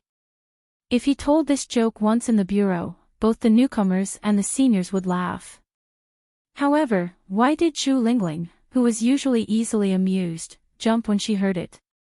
Gao Ran had no choice but to admit defeat. He took out his wallet, took out 1,000 yuan, and placed it in the small bamboo basket at the center of the table. Who's next? Zhu Lingling asked happily. Upon seeing Zhu Lingling's smug expression, Huamian whispered to Jiang Xiaowei, "I think Zhu Lingling is going to use her ultimate move against us today." Then let me tell one. Wei Liao saw that no one was eager to speak, so he stood up. Jiang Xiaowei tilted her head and looked at her husband. To be honest, she was looking forward to how funny her husband could be. Chapter 1258. Little Chick wants to know what happiness is. So he went to ask the tiger, and the tiger said that happiness is being together as a family. Little Chick went to ask the lion, and the lion said that having 3 wives and 4 concubines is happiness. Little Chick didn't want to give up, so he went to ask the leopard, and the leopard said that having a healthy body is happiness. In the end, Little Chick happily went home and told his mother about everything that happened today. His mother patted his head and said with deep meaning, "Child, you're the happiest today." Little Chick didn't understand why. His mother said, "You're lucky that you came back alive today. Look at the people you asked, they were so fucking scary." After Wei Liao finished, Jiang Xiaowei burst out laughing. Then, she pinched Wei Liao coquettishly and said, "Why didn't you tell me something this funny?" "I just remembered." "Honey, don't pinch me, it's going to bruise. He looked around and saw that everyone was laughing, except for Zhu Lingling, who was still as calm as ever. Are you determined to win our money? Wei Liao laughed. Little guy, just hold it in. Let's see how long you can hold it in. Jiang Xiaowei was also amused. Just then, Wei Liao admitted defeat. He took out 1,000 yuan from his wallet and placed it in the bamboo basket. This was the second person to lose so miserably. It seemed like everyone was off to a bad start. Just then, Min pulled on Qin Chu's sleeve and said, Honey, why don't you tell one too? All the guys here have done it, it's your turn now. Okay. Mr. Qin thought hard. He had always been cold and arrogant, and he rarely turned into a joker, so it was quite difficult for him to tell a joke. But since Min asked, he couldn't disappoint his wife. So, Qin Chu stood up awkwardly and said seriously, Then I'll tell one. It might not be funny, and there might be an awkward silence. It's okay, your joke doesn't have to be funny. Just take 1,000 yuan. Gao Ran interrupted. Min applauded for Qin Chu like a little girl. Then, she raised her fist and said, Hubby, you can do it. Qin Chu nodded and said, There was an old farmer who raised a pig for many years. The pig was very strong, but he was reluctant to kill it. Then one day, people from the Animal Protection Association came to the village for an inspection and asked him, What does your pig eat every day? He said wild vegetables. The people from the Animal Protection Association were unhappy. They said that the pig was given such poor food and that it was animal cruelty. They would be fined 500 yuan. The old farmer felt uncomfortable, but he obediently paid the fine. The next day, people from the charity organization came and asked him, What do your pigs eat? He said, My pig eats fish and meat every day. In short, whatever we eat, the pig will eat. In the end, the people from the charity organization said that it was a waste of food. Many children in the mountainous areas could not even afford to eat steamed buns. They fined him 500 yuan. The old farmer felt aggrieved, but he still paid the fine obediently. On the third day, the leaders of the county came to inspect and asked him, What do your pigs eat every day? The old farmer hesitated for a long time before he carefully answered, I give it 10 yuan every day. It can buy whatever it wants to eat. After Qin Chu finished, everyone laughed again. Min gave him a thumbs up. This is the first time I've heard my husband tell a joke so formally. It's pretty funny. Qin Chu, I didn't know you had such a funny side, huh? Jiang Xiaowei couldn't stop laughing. Wei Liao and Gao Ren also enjoyed it. Just then, everyone turned to look at Zhu Lingling. They saw that she was still expressionless and calm. My Lingling didn't laugh again. Gao Ran raised his eyebrows. Without another word, Qin Chu immediately took out 1,000 yuan and placed it in the bamboo basket.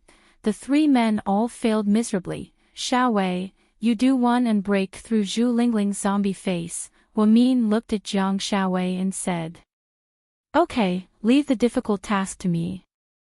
I promise to tell the funniest joke. I'm telling you guys, I'm counting on this joke for the rest of my life.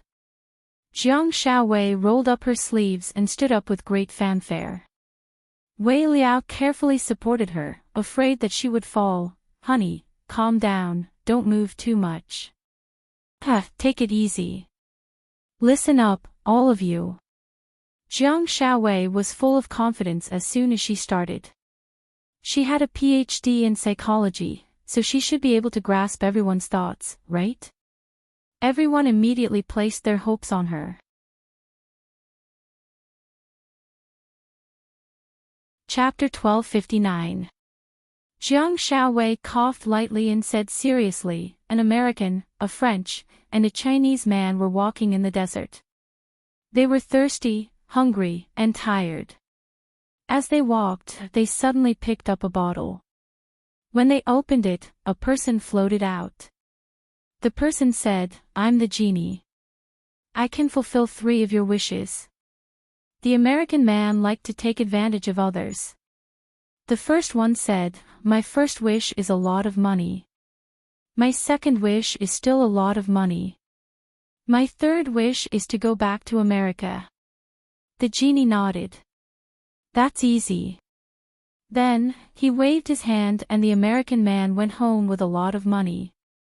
The French man also said, my first wish is beautiful women. My second wish is a lot of beautiful women. My last wish is to go back to France. The genie waved his hand. That's easy. Go. Then, the French man went home with a lot of beautiful women. Finally, the Chinese man sat on the ground and said, my first wish is a bottle of ergotte. The genie gave it to him. Then, he said, my second wish is another bottle of ergotte. The genie gave him another bottle. After he drank it, the genie asked, what's your third wish? The Chinese man thought hard and finally said, I want 2 friends. Tell them to come back. Instantly, the American and French men all returned to the desert. After Jiang Shaowei finished speaking, everyone laughed. Although they didn't laugh, they all thought it was quite interesting. However, Zhu Lingling didn't laugh. Jiang Shaowei continued, don't worry, I'm not done yet. Then, the 3 of them continued walking in the desert. They picked up another bottle and another person came out. This person said, I'm the genie's younger brother. My power is not as high as my brother's, so I can only fulfill 2 of your wishes. The American and French men thought about it. They were afraid that the Chinese man would ruin it, so they decided to let him speak first. The Chinese man thought hard and said, my first wish is a bottle of ergotte. After he drank it, the genie asked, what's your second wish? The Chinese man thought about it and said, I don't have any more wishes. You can go back first. The French and Americans were dumbfounded. Before they could even say their wishes, the genie had left. Huamin hugged Qin Chu's neck and laughed uncontrollably. Wei Liao lowered his head and took out his phone to take a short video, laughing as he did so. Gao Ran was also laughing uncontrollably. He said, Dr. Jiang, this is good. I'm going to keep it for my subordinates when I go back to the station. Everyone looked at Zhu Lingling again. She still didn't smile. Jiang Shaowei felt embarrassed and immediately said, before I could finish, the 3 of them left and picked up another bottle. Another lamp god came out and said, I'm the disciple of the 2 lamp gods just now. My magic power is not as strong as the 2 masters, so I can only fulfill 1 wish for each of you. As soon as the genie finished speaking, the Americans and the French said in unison, send the Chinese back first. So the Chinese went home, the genie left, and the Americans and the French stayed in the desert forever. Jiang Shaowei finished her story. It was a joke that was split into 3 parts, which was quite interesting. However, Zhu Lingling didn't laugh. Lingling, don't you think it's funny? Gao Ran was puzzled. I don't think so. Hurry up and pay up, Dr. Jiang. Zhu Lingling waved her hand. Jiang Shaowei took out 1,000 yuan and put it in a bamboo basket. Zhu Lingling, I really admire you. In the end, everyone placed their hopes on Huamin. Huamin felt everyone's expectant gazes and pouted. Don't look at me like that. I'm stressed. We believe in you. Jiang Shaowei smiled. I don't even believe in myself. I'm not easily amused. Huamin was a little embarrassed. Go on, now it's only you and Zhu Lingling left. I have faith in you. Wei Liao felt that since Huamin was so good, she would definitely be able to defeat Zhu Lingling. Therefore, Huamin nodded. Under everyone's expectant gazes, she stood up and began to tell her most classic joke.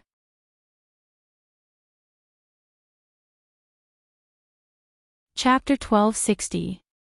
As the final guest, Zhu Lingling received a lot of attention. No matter what others said, she didn't laugh. She was amazing.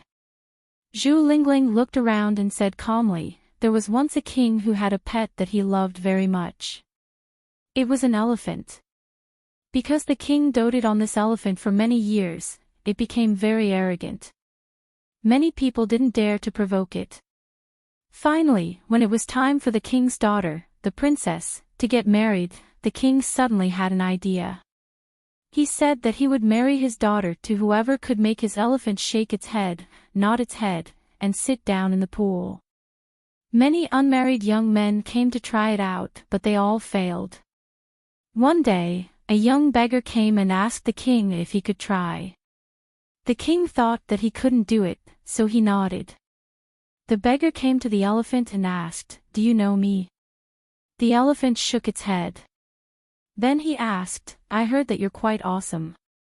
The elephant nodded. Finally, he took out a torch and lit up the elephant's tail. The elephant sat down in the pool in a hurry. Everyone was surprised, and the king was even more surprised.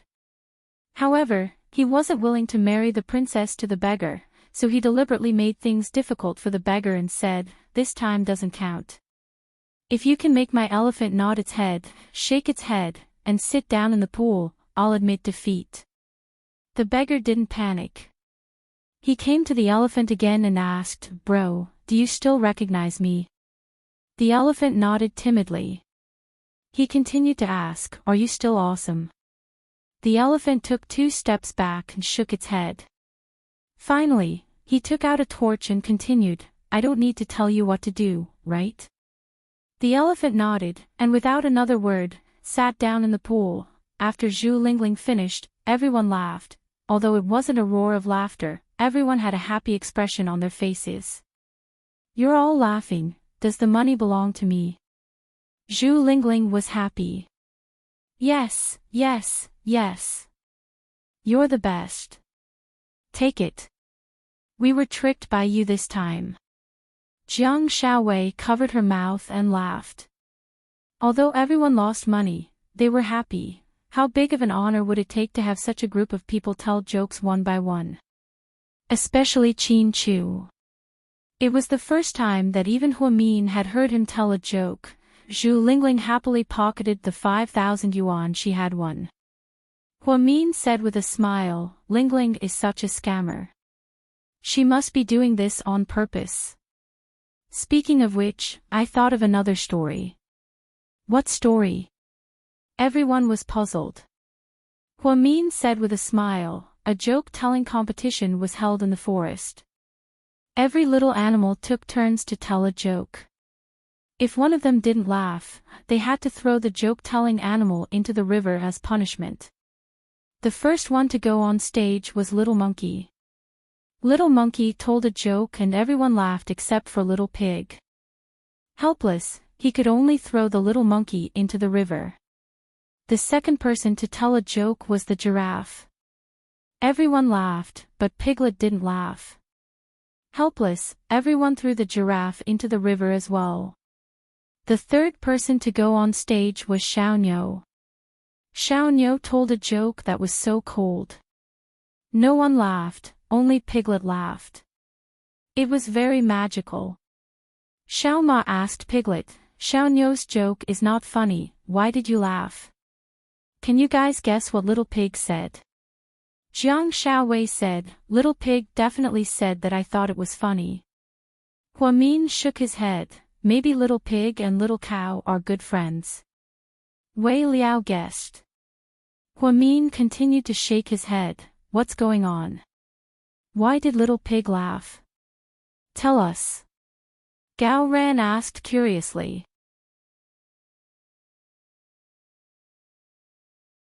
Chapter 1261.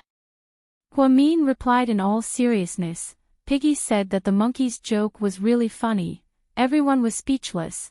Piggy was slow to react, so he only reacted to the first joke when Huamian told the third one. The monkey and the giraffe were wronged, even more wronged than Dou Yi. Zhu Lingling immediately reacted. She jumped up and immediately grabbed Huamin by the back of his neck. You little brat, how dare you mock me and call me piggy? Do you think I can't tell? I'm going to strangle you to death, ha ha ha, help. This crazy woman is strangling me. Huamin shrieked as he shrunk his neck back. The two of them didn't care about their image at all and fooled around as if no one else was around. It was as if they had returned to their school days. Huamin hadn't fooled around with Zhu Lingling in a long time. Qin Chu and Gao Ran watched as the two of them traveled back in time. It was as if they had traveled back in time to 7 years ago, and their mood subconsciously improved. Jiang Xiaowei gently stroked her belly, as she watched the joyous scene unfold before her. The gathering of the 6 couples was exceptionally heartwarming and happy. The meal lasted until 11 p.m., and everyone was still hungry for more. Jiang Xiaowei originally suggested going to Seductive Fox, but everyone thought that she was pregnant, so they didn't want to go. Zhu Lingling was extremely generous and didn't take the 5,000 yuan for herself. Instead, she paid the bill. Then, the 3 couples went home. Zhu Lingling got into Gao Ran's Jaguar. They had been living together not long ago. Gao Ran's new apartment was newly renovated, so the smell was a little strong. Therefore, the two of them temporarily stayed at Zhu Lingling's rented mansion. After they got into the car, Gao Ran helped Zhu Lingling put on her seatbelt. When Gao Ran leaned over to help her put on her seatbelt, Zhu Lingling suddenly hugged him gently. Her gentle action surprised Gao Ran slightly. Lingling, what's wrong? Gao Ran, thank you for loving me. Gao Ran didn't think that this girl would suddenly become so serious, so he really didn't know what to say. Then, Zhu Lingling continued, actually, I don't have much confidence in myself. I'm not as smart as Huamin, I'm not as mature as Jiang Xiaowei, and I don't have the ability to read people's minds. Compared to them, I'm the most ordinary of us. I'm just a silly girl who likes to laugh and laugh. I thought, a person like me was destined to never be happy. I didn't expect you to give me what I wanted. Sometimes, I feel like it's unreal. You're the son of a high-ranking official and you're so outstanding, while I'm just the daughter of an ordinary person. I'm silly, have a bad temper, and have a sharp tongue, but you're still willing to love me. So, I really have to thank you, my most handsome policeman. Zhu Lingling wrapped her arms around Gao Ran's neck and softly confessed to him. Gao Ran felt like his heart was about to melt. He really wasn't used to the woman who was usually so aggressive suddenly becoming so gentle. Lingling, why are you acting so strange? Are you going to break up with me? Gao Ran felt like this was a sign of breaking up. Usually, when two people were about to break up, the woman would say things like, you're really great, but we're not suitable for each other. Break up my ass. If you dare to break up with me, I'll chase you to the ends of the earth. Zhu Lingling revealed her true colors. Gao Ran looked at her and saw that she was still the original Zhu Lingling. Only then did he relax. You scared me, I thought you were possessed by a ghost. Gao Ran laughed. Possessed your ass, do you even understand what I'm saying? Zhu Lingling looked up and pouted as she asked unhappily. Then what are you talking about? Gao Ran deliberately played dumb.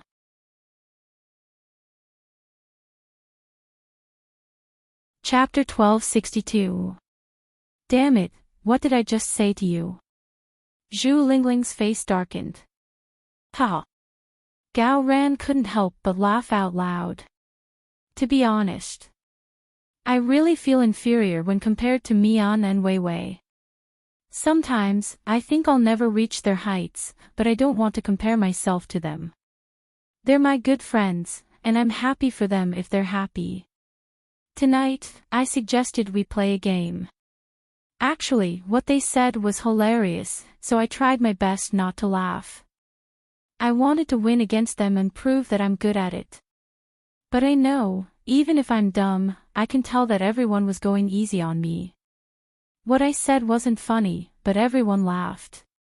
They were doing it for my sake. I'm glad that I have a group of friends like them. I love them, but I love you more. Gao Ran lovingly kissed Zhu Lingling's forehead. Silly, you might not be the best, but in my eyes, you're the best. There's only one Zhu Lingling in this world, and she's the Zhu Lingling of Gao Ran's family. She's the one who always bickers with me, but she's tough on the outside but soft on the inside. She's the one with the biggest boobs and the most beautiful flight attendant. I don't care what other people think or say, but in my heart, you're already priceless. This was the first time that Zhu Lingling heard Gao Ran being so serious. She felt like her heart was about to melt. She wrapped her arms around Gao Ran's neck and slowly leaned in. The two of them kissed tightly in the car. From the initial gentle entanglement to the final overwhelming kiss. On the other side, Qin Chu and Huamin were heading home to South Hill Manor. Huamin was in a good mood. He sat in the passenger seat and hummed along. Honey, are you happy tonight? Emichim, super happy. When I was fooling around with Lingling, I felt like I was back in school. I had the same feeling too. Qin Chu smiled. Honey, Emichem. I didn't know you could tell dirty jokes until today, Huamin. So, when we get home, take a shower, and go to bed, can you tell me a couple more? I want to hear something deeper than the last one, Qin Chu said as he drove. Huamin, she didn't think too much about it. She just thought of it on the spur of the moment and said it casually. She didn't expect Mr. Qin to remember it so well. Why did it feel like she was labeled as a dirty person? That wasn't her true nature, ahem. Honey, you misunderstood me. I saw that joke in a magazine, I'm not good at it. Huamian explained guiltily. Oh, that's okay. Which magazine did you read it from? I'll buy a few more for you. You can learn a few more and teach them to me. However, Qin Chu remained calm. Huamian was silent. Meanwhile, in the Jaguar, the two of them were kissing passionately. Everyone else was home, but they were still in the parking lot of the hotel. After some time, the two of them couldn't breathe. Gao Ran reluctantly let go of Lingling. Then, he carefully tidied up her messy clothes. Gao Ran looked at Zhu Lingling with deep affection and gentleness in his eyes. He said something to her, inadvertently, but it was like a sudden clap of thunder that woke her up. Zhu Lingling thought he was going to say, Lingling, let's go home. However, to her surprise, Gao Ran suddenly said in all seriousness, Lingling, let's get married, shall we? What did you say? Zhu Lingling felt her mind go blank.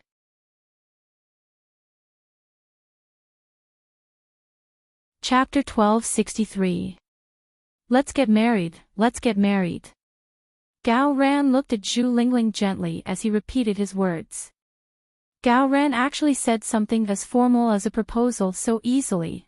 Although there were no flowers, no diamond rings, no candles, no fireworks, and no grand occasion, Zhu Lingling was so touched that tears streamed down her face. She didn't know why, but her tears kept flowing. Why are you crying?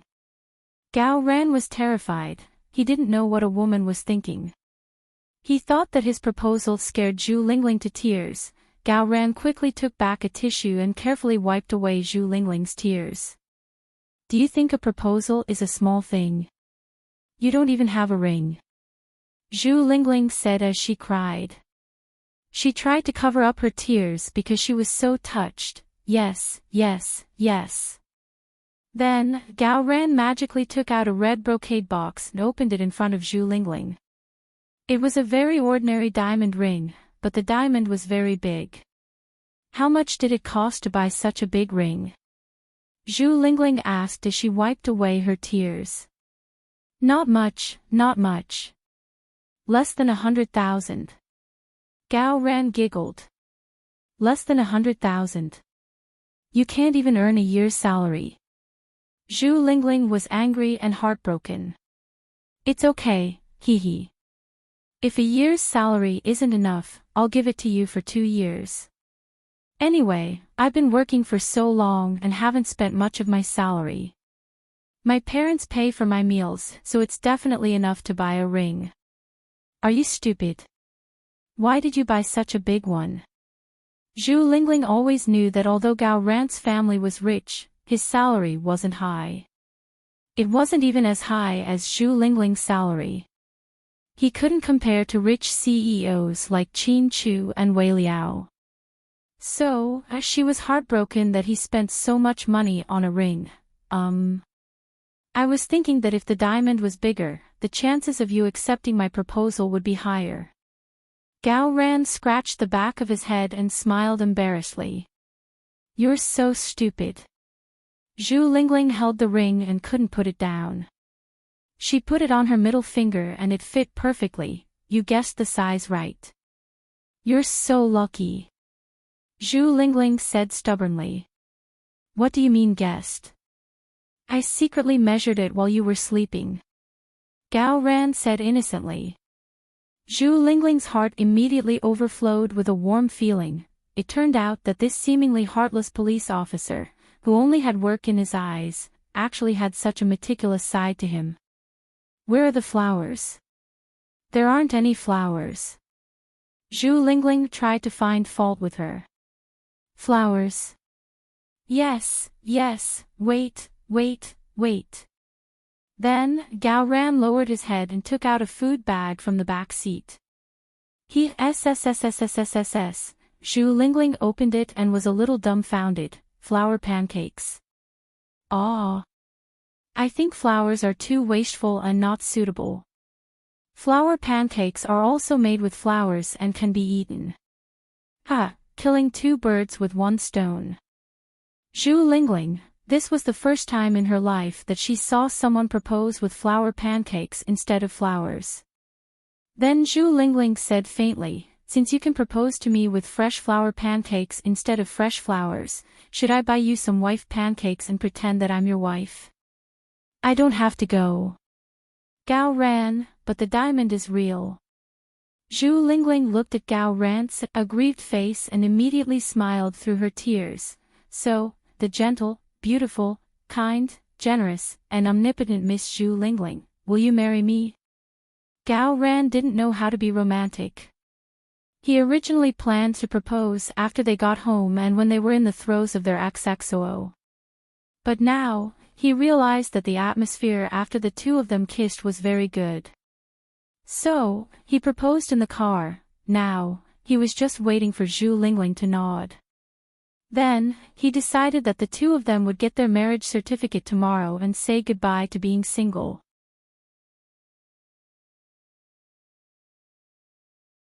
Chapter 1264.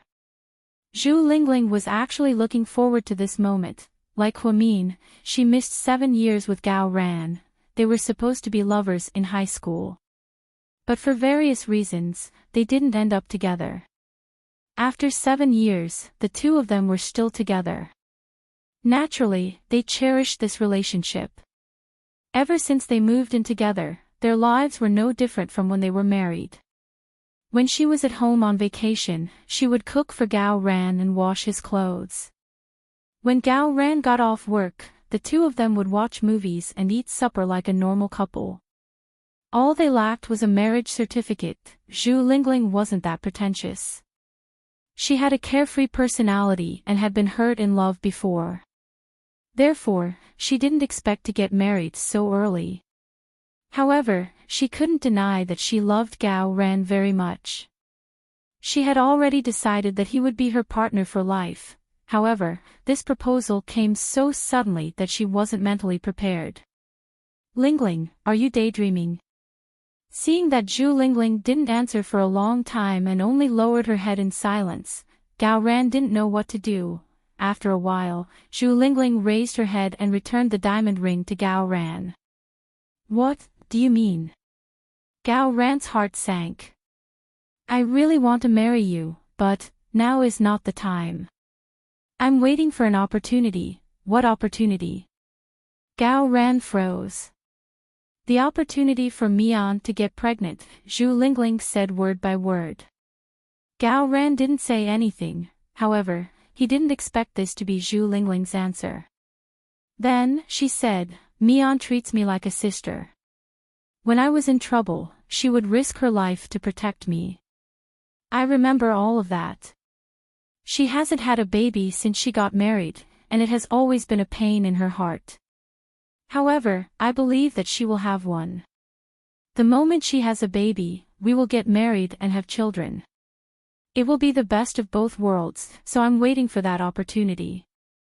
Then. Gao Ran paused for a moment.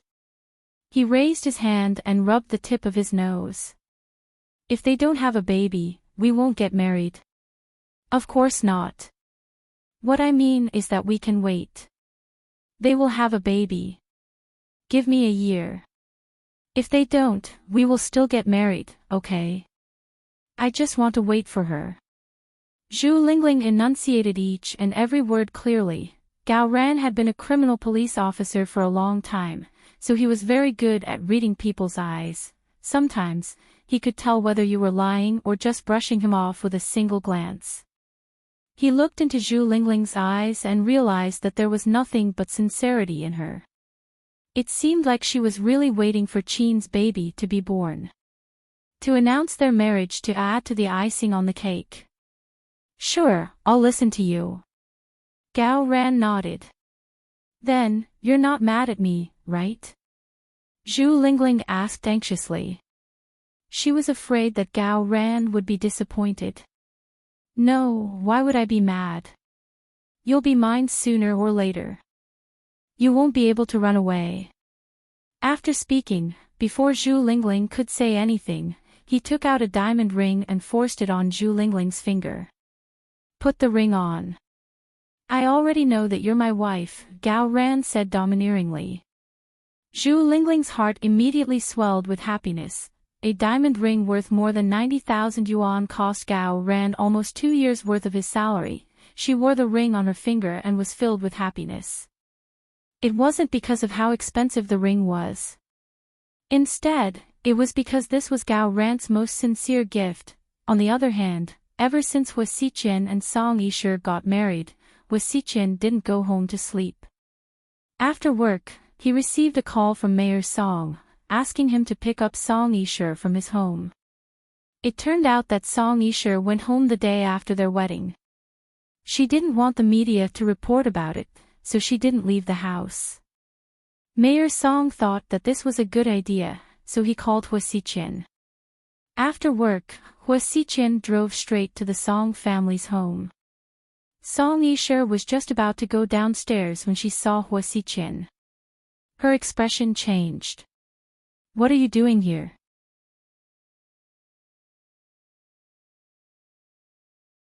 Chapter 1265. Father-in-law called me and asked me to come pick you up. I'm not going back, you should leave. Song Yishe didn't hate Hua Xiqian anymore. Instead, she was afraid of him. On their wedding night, she was covered in injuries from the beating of a belt. She didn't even dare to tell her parents, so she could only swallow her anger. She finally realized that Hua Xiqian was a true psycho, and it was unwise to go against him. Therefore, she would rather hide from him and stay at the Song mansion. I don't care, you can do whatever you want. Hua Xiqian didn't care about Song Yishe. He married her for a reason. Now that he had achieved his goal, he didn't care if she went home or not. After speaking, Hua Xiqian turned around to leave. However, he bumped into Mayor Song, who had just opened the door. Father-in-law. Hua Xiqian smiled. Where are you going? Mayor Song asked with a dark expression. Shusher said she's not going back, so she told me to leave first. Nonsense, if you say you're not going back, then you're not going back. Both of you, come here, I have something to say. After speaking, Mayor Song walked in with a dark expression and sat down on the sofa in the living room. Song Yishe reluctantly walked down the stairs in a black lace dress. Hua Xiqian was smiling the entire time. He sat down next to Mayor Song without a trace of awkwardness. It was as if he didn't care about his father-in-law at all. I don't care why you two got married, but you're already husband and wife. It doesn't matter if you're in a good relationship or not. The most important thing is that you don't let people talk about you. Nowadays, the media can expose anything.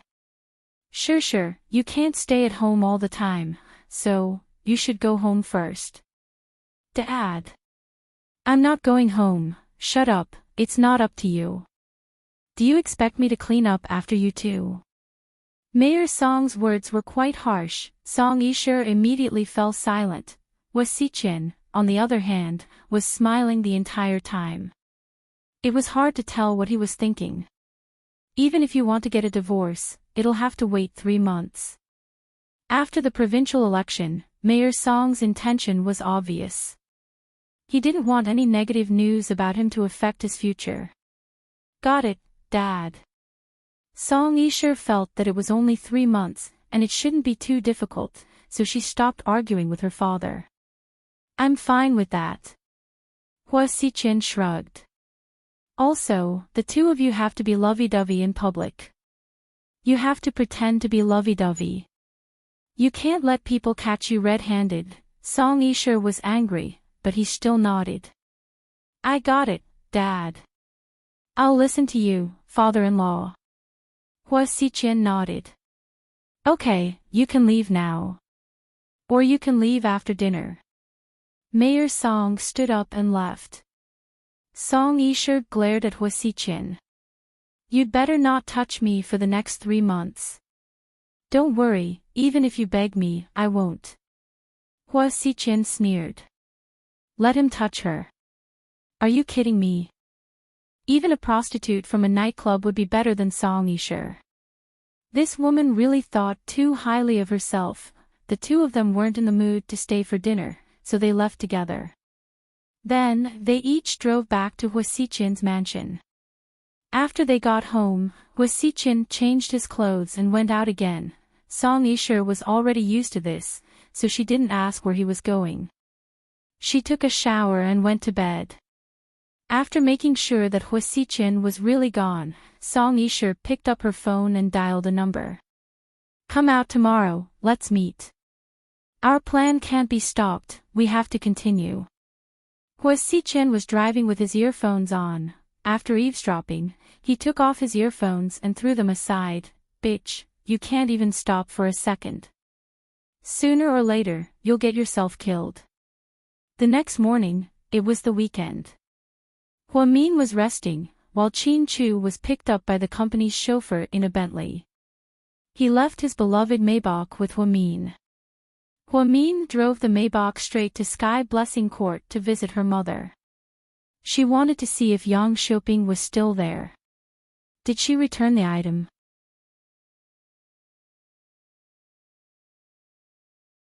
Chapter 1266. At Sky Blessing Court. When Hua Min arrived, his mother had just finished eating and was cleaning the house. Mom, Mian, you're back. Yeah, Mom, where's Xiaoping? Hua Min looked around and asked tentatively. Oh, Xiaoping left. Yang Meirong said as she mopped the floor. Oh. She left. Why did she leave? Your kid said she found a job and got paid 5,000 yuan a month. I thought it was pretty good, so I let her go. Otherwise, it's meaningless to stay here, it's just like going to jail, oh. Hua Min nodded and didn't say anything else. Oh, right, I found the jewelry, Mian. You found it? Where did you find it? Hua Min knew that Yang Xiaoping was afraid of going to jail and wouldn't dare to not get the jewelry back. The jewelry wasn't worth much, but it was a matter of character. Stealing was a shameful thing. You can't do something wrong because you're poor or jealous. Those were all dirty excuses.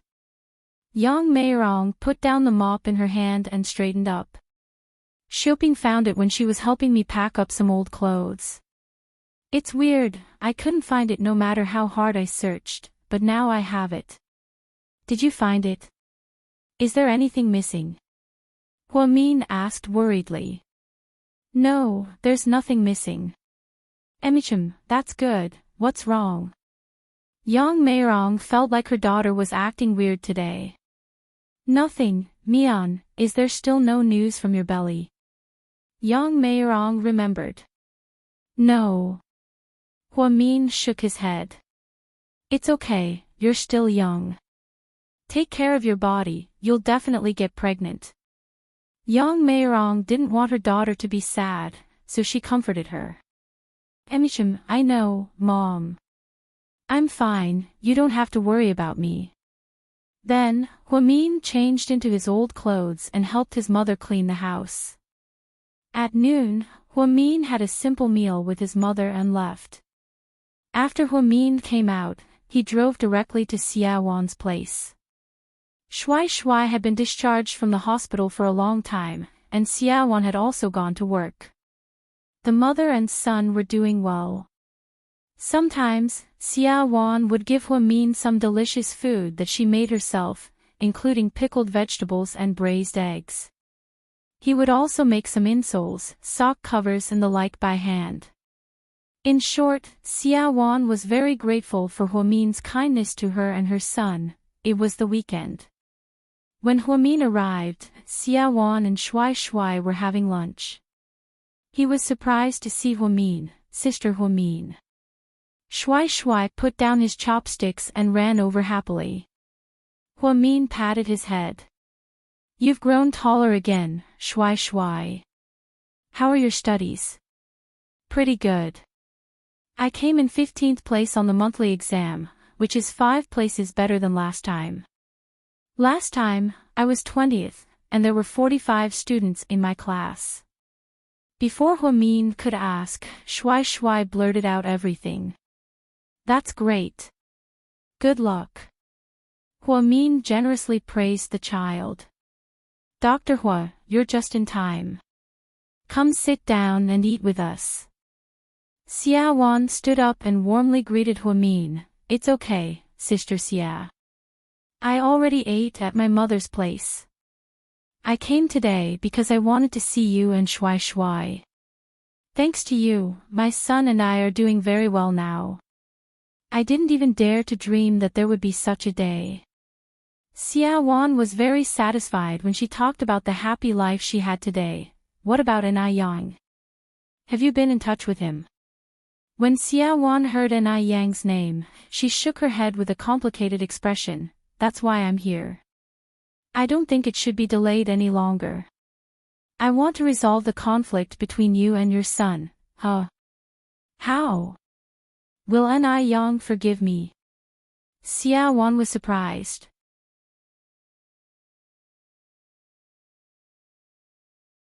Chapter 1267. That's my business, don't worry about it. Anyways, just listen to me. Then, how can I thank you, Dr. Hua, for helping us so much? Xiaowan wanted to kneel down and kowtow to Huamin 100 times because Huamin had done so much for her. It's okay, Enai Yang is like my little brother.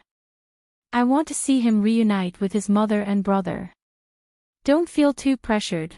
Huamin stayed at the Xia mansion for a while and bought Shui Shui a lot of school supplies before leaving for GK. GK was shooting a promotional video for celebrities this weekend, therefore, most of the celebrities had to come back to the company. Huamin thought that she would definitely see Enai Yang here. However, to her surprise, she bumped into 2 other people in the lobby downstairs. Mo Shuer and Jiang Yi. Jiang Yi was an artist who lived in Jing City, but he had been showing up in the city a lot lately. Everyone said that he and Mo Shuer were good friends. Now that she thought about it, it really was, a young lady. Hello, a young lady. Good afternoon, a young lady. Everyone at GK knew who Huamin was. Even though she was dressed casually in a short beige jacket, pencil pants, and mid-height boots, she looked as fresh and cute as a teenage girl. However, none of the employees dared to offend the woman that their boss loved the most. A young lady, what a coincidence, why are you here? Mo Shuer smiled when she saw Huamin. It was as if the abortion incident never happened. Huamin nodded. I'm here to see Ni Yang. A young lady seems to be very close to Ni Yang. Jiang Yi said with jealousy. Huamin ignored Jiang Ye's words because she didn't know this person at all. After that, Huamin swiped his card and used the boss' personal elevator to go upstairs. Jiang Yi looked at Huamin's back and shook his head. TSK, this woman is really arrogant, she actually ignored me. Mo Shui chuckled. If you knew that she even dared to scold Lord Su, you wouldn't feel so wronged. Actually, I'm very curious. I really want to know what kind of woman she is. Jiang Yi sneered. So, are you planning to make our boss your enemy? Mo Shui sneered. Jiang Yi smiled but didn't say anything. Huamin would never give face to people he wasn't familiar with, no matter who they were. Jiang Yi felt that his status was very high, so he felt wronged because he was rejected. If Lord Su knew about this, wouldn't he feel even more wronged? If Huamin was someone who could be won over by burning money, why would Su be in so much pain right now? After Huamin arrived at GK, for the first time, she didn't go straight to the president's office. Instead, she went to the artist's department. As expected, Ni Yang was putting on makeup. A young lady, you're here. A few executives from the marketing department all greeted Huamin. Huamin nodded and went straight to Ni Yang. Sister Huamin, why are you here? Ni Yang looked up. I'm here to see you. What is it? Ni Yang smiled. Ever since a lot of things happened between them, Ni Yang had always treated Huamin like his own sister. Ever since Ji Xin left the country, Huamin had also treated Ni Yang like her own little brother. Therefore, they didn't hide anything from each other. Are you free tonight? I'll treat you to dinner. You're treating me to dinner. Ni Yang froze. Huamin smiled and nodded. Sister Huamin, are you up to something? One who is unaccountably solicitous is hiding evil intentions. You taught me that. Ni Yang smiled. Yeah, I'm up to something. Do you have the guts to go? Of course, my sister is treating, I have to go. Not only that, but I'm also going to make you pay. Ni Yang was in a great mood. Inside GK, boss, a young lady is here. Where is she? Qin Chu looked up with a file in his hand. She went straight to film and television. Assistant Yang pointed in another direction. Qin Chu was speechless. How could he not know that his wife was here? So I'm conflicted. Should I call her here for you? Or should you call her yourself? Assistant Yang asked with a trembling voice. He felt like something was off between the president and a young lady today.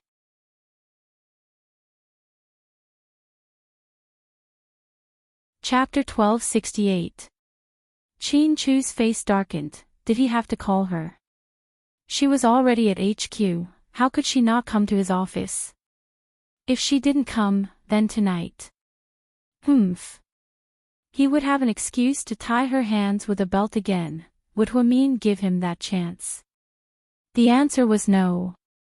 After Huamin and Ni Yang agreed to have dinner together, without another word, they went straight to the president's office. At that time, Jiang Yi, Mo Shui, Annie Liang, and a few other celebrities were talking to Qin Chu about a commercial performance during Chinese New Year. Huamin didn't even knock and pushed the door open. She ignored everyone and threw herself at Qin Chu. Like a little bird, she opened her arms and threw herself into Mr. Qin's arms. She gave Mr. Qin a surprise bear hug. Honey, I'm here. She then realized that there might be other people in the office. She looked up and saw Jiang Yi, Mo Shui, and Annie Liang looking at her with dumbfounded expressions. Perhaps they didn't expect a young lady, who usually looked so dignified, to have such a funny side. You're in a meeting. I'll go out first, you guys talk. Realizing that she had interrupted Mr. Qin's work, Huamin immediately stood up and tried to run away. However, Mr. Chin held her tightly in his arms and wouldn't let her go. "Sit down, it's fine." Mr. Chin only said those 4 simple words, but was it really okay? The problem was that Huamin was sitting on Chin Chu's lap. Just then, Jiang Yi, who was sitting on the sofa, asked sourly, "Is this how the president usually does his work?" It's my first time seeing this," Annie Liang replied. Mo Shui smiled. She thought that she should let Hua Xichen see this scene. He wanted to see how loving Huamin and Chin Chu were. Then, his heart would bleed. Mo Shui used to think that she was the most pitiful person in the world. However, she soon realized that she was nothing compared to Hua Xichen. Hua Xichen didn't love her, but he was willing to sleep with her. On the other hand, Hua Xichen liked Huamin, but Huamin never knew about his feelings for her all these years.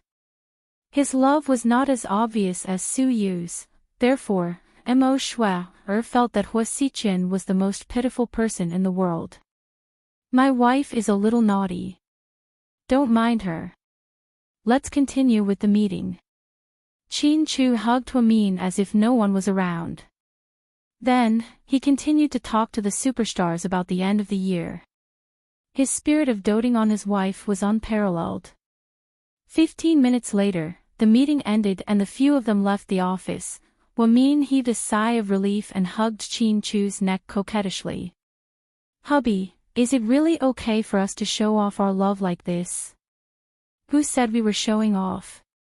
Isn't this our daily routine?" Chin Chu asked in all seriousness. "Ha, fine. You win."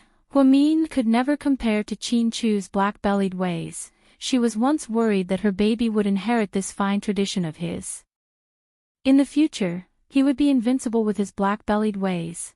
"I heard that when you came to the company, you went to the film and television department first." "Ha, you saw me on the surveillance cameras." Huamin laughed. "Chin Chu, why would I need surveillance cameras? There are so many pairs of eyes watching you when you walk into the company. What were you doing there?" "I was looking for Ni Yang."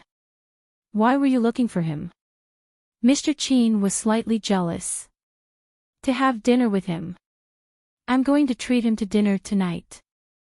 "Okay, I'm coming too," Mr. Chin announced domineeringly. Huamin, "Hubby, calm down. Listen to me first. I wanted to have dinner with Ni Yang because I have something to discuss with him." "What is it?" "It's about the reconciliation between him and his mother. I told you about it before. So, I can't go with you. You have to go alone." Chin Chu looked at Huamin and asked. "Yeah, not only can you not go, but you also have to approve something for me. Otherwise, I'm afraid I can't handle it." "What is it?" Chin Chu looked confused, but seeing how his wife was trying to curry favor with him, it probably wasn't anything good. As expected, Huamin slowly said, "It's actually not a big deal. I just want your approval to have a drink with Ni Yang." "Drink, wine." Chin Chu repeated these 2 words with great emphasis.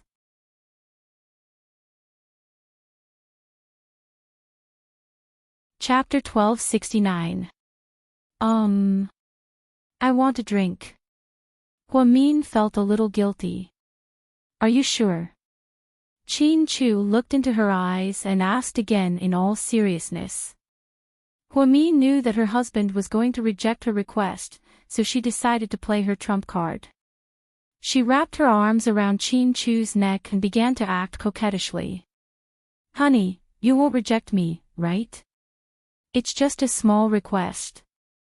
"A small request? You think drinking is a small request?"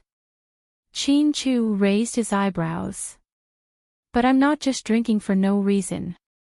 I want to help Ni Yang. You don't have to drink to help him, do you?" "Why not? Last time, when I helped him get over the knot in his heart, I asked him to drink. This is called fighting poison with poison. Ni Yang is an introvert. If he doesn't get drunk, he won't be able to open his heart. His relationship with his mother is like fire and water. I have to help them reconcile. This is the most important thing I can do for him. Chin Chu lowered his head and didn't say anything. Huamin didn't know what he was thinking. Mr. Chin. My dear husband, please. Huamin continued to poison Huamin. She wrapped her arms around Chin Chu's neck, and her tone was unprecedentedly gentle. In the end, Chin Chu was defeated by Huamin's sugar-coated bullets. I really don't know what to do with you. He sighed slightly. You said yes, honey. Go ahead, don't drink too much, take care of yourself. Chin Chu finally agreed to Huamin's rude request. Thank you, honey. Huamin was overjoyed. She kissed Chin Chu on the cheek. Then, she turned around and left his embrace. You're leaving just like that. Chin Chu didn't know whether to laugh or cry. Wasn't his wife too realistic? Did she just turn around and leave after using him? Huamin was slightly startled. What else? Do you have to be so obvious about burning the bridge after crossing it? Chin Chu asked with a smile. Ahem. I didn't want to disturb your work. Call me after dinner. I'll pick you up. Don't drink and drive, Chin Chu reminded her again. Huamin stretched out his hand and made an okay gesture, then left happily. He watched as a young lady left in a hurry. Little Yang knew that a young lady must have taken down the boss again. Needless to say, every time they faced off against each other, the boss never won. A young lady, you're leaving already? Little Yang smiled and flattered. All right, let's go. Bye-bye. After Huamin left, he drove straight back to South Hill Manor and took out a box of red wine from the wine cellar. Then, he would drive around the city to look for a suitable restaurant. After walking around for a while, he ended up at his 13 stores, which was also the busiest pedestrian street. One of them had been refurbished into a small Southeast Asian restaurant that specialized in Southeast Asian cuisine. Huamin hadn't eaten there before, so he was quite interested. After he parked his car, he walked in. Welcome, how many people are there? Do you have a private room? We do upstairs, please follow me. The waiter led Huamin upstairs. Huamin looked around and was very satisfied with the environment. After he finished his work at GK, Yang went to the address that Huamin sent him on WeChat.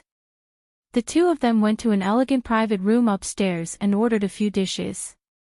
Then, Huamin took out a bottle of red wine and opened it. Sister Huamin, are we drinking again? Yang couldn't hold his liquor, so he was confused when he saw red wine. He vaguely remembered that time at the hospital. The two of them were dead drunk. He even cried his eyes out. Therefore, he still had lingering fears. I'm going to celebrate in advance for you. Your New Year's movie is going to be released soon. I wish you all the best at the box office. Huamin found an excuse and then poured Yang and herself. Sister Huamin, you're secretly drinking again. Does the boss know? Yang asked carefully.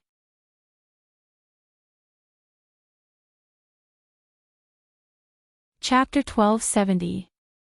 Huamin was speechless. Little brat, why are you so nosy? Huamin looked at Yang with a smile. It's not that I'm nosy, it's just that the president is too scary when he's angry. I'm quite scared of President Chin. This was the truth. All the artists at GK weren't afraid of Chin Chu. Even the big shots, including Immerse, were very cautious when they saw Chin Chu. This was because they all knew that the president was very strict with his employees and would never joke around with them.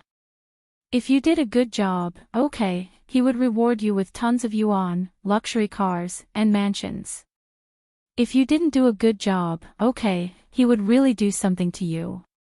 Who didn't know that this young boss could be said to be swift and decisive in doing things? His methods were also particularly powerful.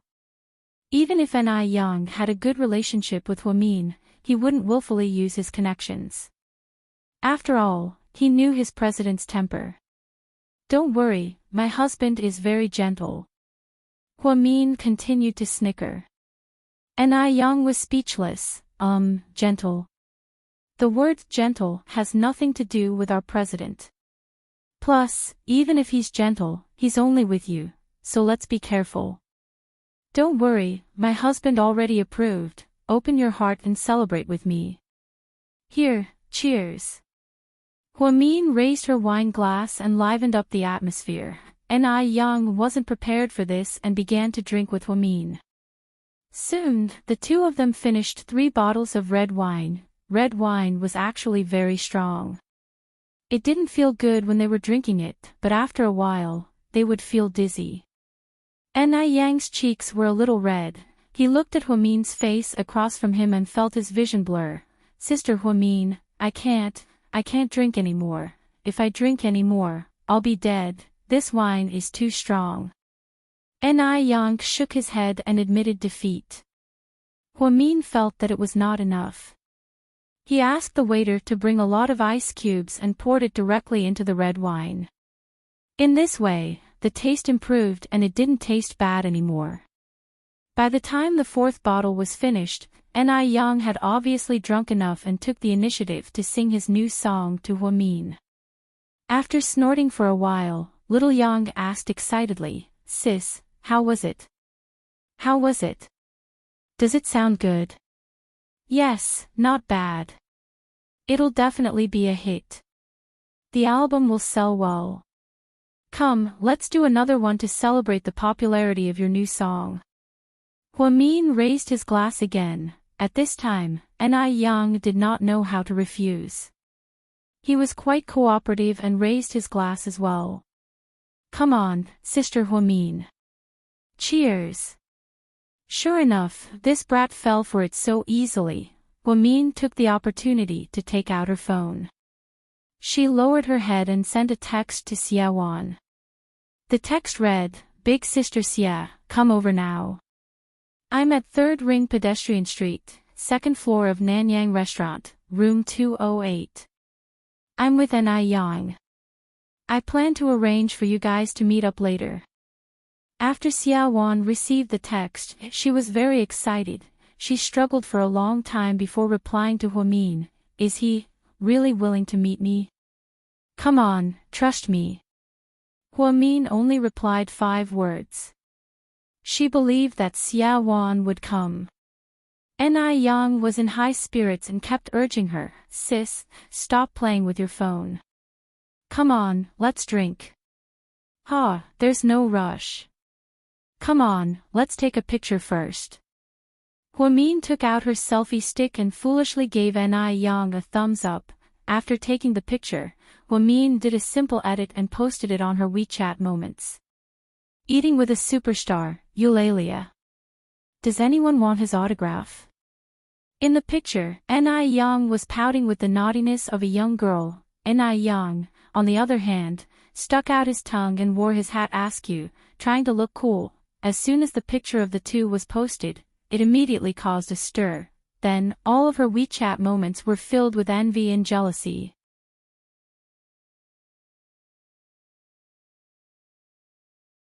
Chapter 1271. Jixin, sis, when I get back to China, introduce me to Ni Yang. I really like his songs. Zhu Lingling, wow, he's so handsome, I want to meet him.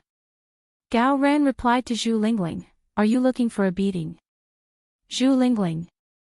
Jiang Xiaowei, this restaurant has a nice ambience, please give me the address.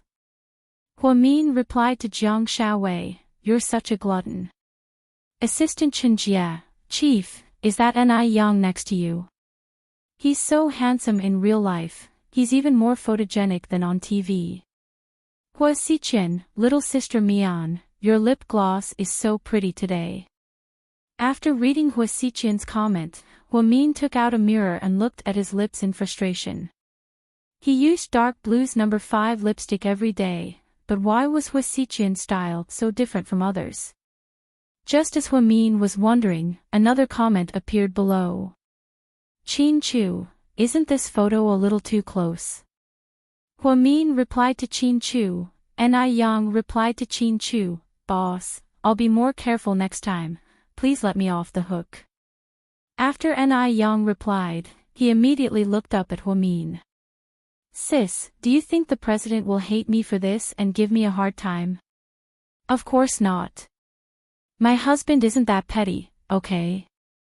Huamin immediately defended Chin Chu, you're not a kid anymore, do you have a girl you like? I think it's time for you to fall in love. I don't want to, my fans would go crazy. Ni Yang smiled. Fans aren't that crazy anymore, they'll support their idols if they fall in love, okay? Anyways, if there's someone you like, let me know and I'll ask the company to do it for you. Yes. Ni Yang nodded. Seeing that the atmosphere was about right, Huamian suddenly changed the topic. Little brother, what do you think is the most important thing in a person's life? Why do you ask such a profound question? Ni Yang raised his head in surprise. It's just a casual chat. I want to ask for your opinion. I think, to me, the most important thing in life is to have a healthy body. Money, status, and power are just worldly possessions. Only when I'm healthy can I enjoy everything. Ever since that illness, Ni Yang seemed to have thought things through a lot. Huamin was very satisfied with his answer and nodded. You're right, no matter how successful you are or how much money you have, you still have to be alive to spend it. The stupidest thing a person can do in life is to chase after unlimited wealth with their limited life and become a slave to money. Think about it, even if you become the richest man in the world, you won't live to be 200 years old. Life is short, so having a healthy body is the most important thing. Speaking of which, your surgery was so successful, you really have to thank the person who provided you with the liver. Yeah, by the way, do you have that person's contact information? I was going to give him a sum of money as a thank you. After all, he helped me. Huamian smiled. Listen to me first. Actually, liver donation is quite risky. Everyone's liver is only so big, and no one wants to donate such an important organ to someone unrelated to them. Don't you think it's strange that you were able to get a liver in such a short time, and it's such a good match? It's strange, I think I'm just too lucky. You're sure you're very lucky, because there's someone behind you who's willing to donate his liver to you. So, who is he? Can you let me meet him? I really want to thank him. Ni Yang was a little moved. Do you really want to meet him? Huamin confirmed again. Yes. Ni Yang nodded heavily. Drink up, and I'll let you meet him right now.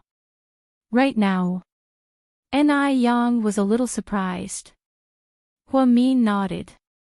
Without another word, Ni Yang picked up the wine glass in front of him and downed it in one gulp.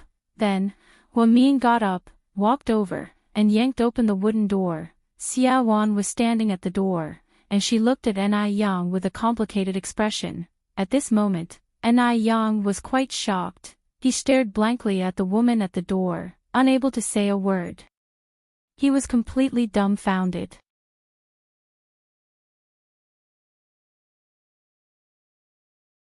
Chapter 1272. She. Why is she here? After a while, Ni Yang finally came back to his senses and asked in a daze. She is the person who donated her liver to you. Huamin finally decided to tell him the truth. Otherwise, there would be no reason for Ni Yang to forgive a woman he once hated to the core. She. Ni Yang obviously didn't believe it, it's her. Otherwise, do you think a stranger's liver would be so easily absorbed and not rejected? Only those who are close to each other, those who are related by blood, would do this. At this moment, Xia Wan's face was covered in tears. My child. I'm so sorry, Xia Wan said as she cried. She wasn't a particularly selfish woman. She just couldn't accept the fact that she was raped by Ni Yang's biological father back then. Therefore, she took her anger out on Ni Yang and ignored him all these years. However, Ni Yang was her child after all. He was a piece of flesh that fell from her body. Even a vicious tiger wouldn't eat its cubs. No matter how heartless she was, she wouldn't ignore Ni Yang's life and death. After talking to Huamin for so long, she suddenly felt like she wasn't human. Because of the hatred between the adults, she let the child suffer. At the time, she didn't know that donating her liver wasn't life-threatening. She thought that after donating her liver, she wouldn't be able to live. She donated her liver with the intention of dying, only wanting to atone for her sins. In her opinion, Shui had already recovered, so she had nothing to worry about. For this son of hers, even if she had to sacrifice her life, it was worth it. Impossible, that's impossible. Ni Yang was a little emotional. He kept shaking his head and saying that it was impossible. Huamin saw that it was about time, so she slowly said, "Actually, the story goes like this. A woman was born with a hard life. She had someone she loved, but because she was raped by another man, she began her tragic life. Because of the fear of gossip, she married the man who raped her and gave birth to an innocent child. She was unhappy, and she was often beaten and scolded by drunk men. In the end, she couldn't bear such a hellish life, so she left. She neglected this innocent child, and the child hated his mother very much. He always thought that his mother's indifference to him was the reason for all these years of misfortune. Later, the child became successful, and the woman lived a lonely life with her son. When she found out that her successful son was seriously ill and needed a liver transplant, she didn't hesitate to donate her liver, hoping that he would forgive her. In this tragic story, the child was innocent, and the woman was pitiful. She could only blame fate for playing tricks on people. Fortunately, it's all in the past now. They're living a good life now, but in their hearts, they can't forget each other. Whether it's love or hate, it's destined to be a lifelong bond because they're mother and son, and blood is thicker than water. Stop talking, Sister Huamin, stop talking. Ni Yang hugged his head and squatted down. He seemed to have suffered a huge blow. He couldn't accept the truth for a moment. Xiaowan also cried and couldn't speak. She no longer hoped that Ni Yang would forgive her. She only hoped that the child would live a better life. No, I have to say this. Ni Yang, everyone makes mistakes, but it's best if you can learn from your mistakes. Xiaowan already knows that she's wrong, and she's already atoning for it with her actions. She thought that she would die if she donated her liver, but after hesitating for a long time, she still donated it. It's obvious that in her heart, you're more important than her life. In this world, nothing is more precious than life, because everyone only has one life. The only people who can sacrifice their lives for you are the ones you love the most. This is an indisputable fact. Huamin looked at Ni Yang and said with a bit of heartache.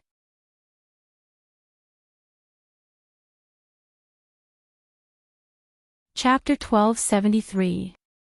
Huamin knew that Ni Yang might not be able to handle so much at once, but she was still willing to try and see if she could make a breakthrough. Would this mother and son be able to reconcile? It all depended on today's incident. So, she had to try her best. No, she doesn't love me at all. She doesn't care if I live or die. She only has eyes for her youngest son. She only loves him. Ni Yang hugged his head and cried bitterly. He didn't want to admit this fact. Huamin walked step by step to Ni Yang's side, then slowly squatted down. He raised his head and gently patted him on the back, as if he was comforting a child. He said, Shui is just an innocent child. Like you, he was born into this world without knowing why.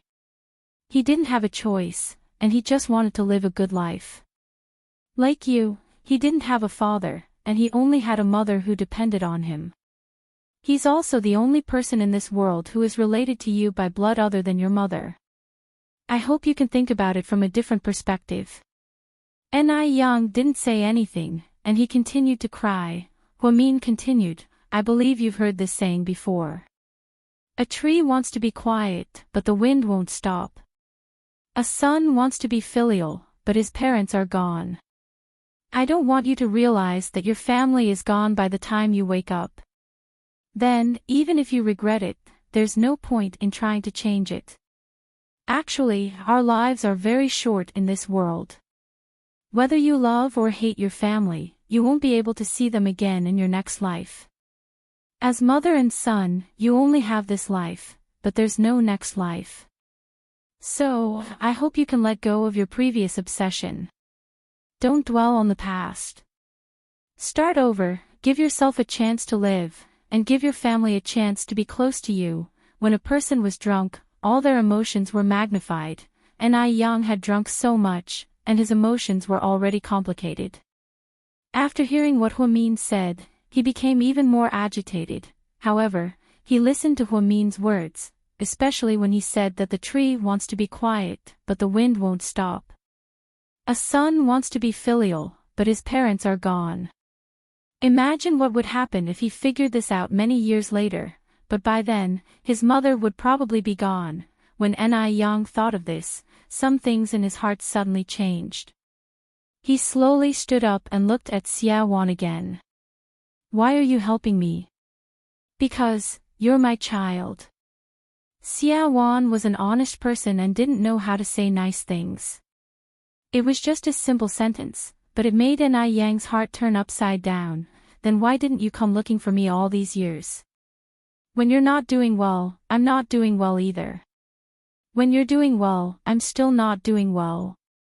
How can I still have the face to look for you? If it weren't for Shuai's kidney disease being so serious and his life being in danger, I wouldn't have asked you for money that time. Child.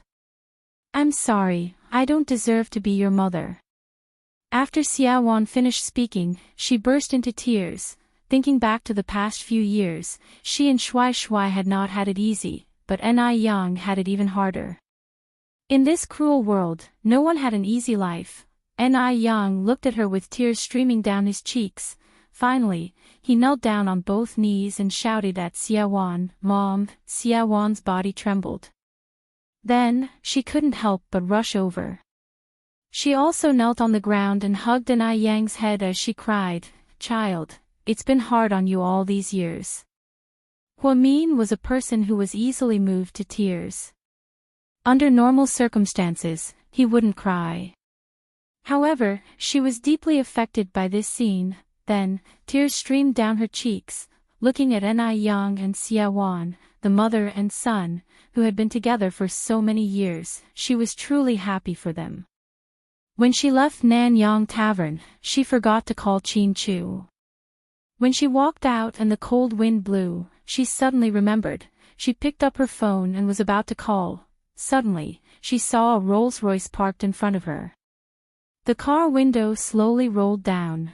Wasichen looked at Huamin and smiled. Where are you going? I can give you a ride. No need, Huamin refused.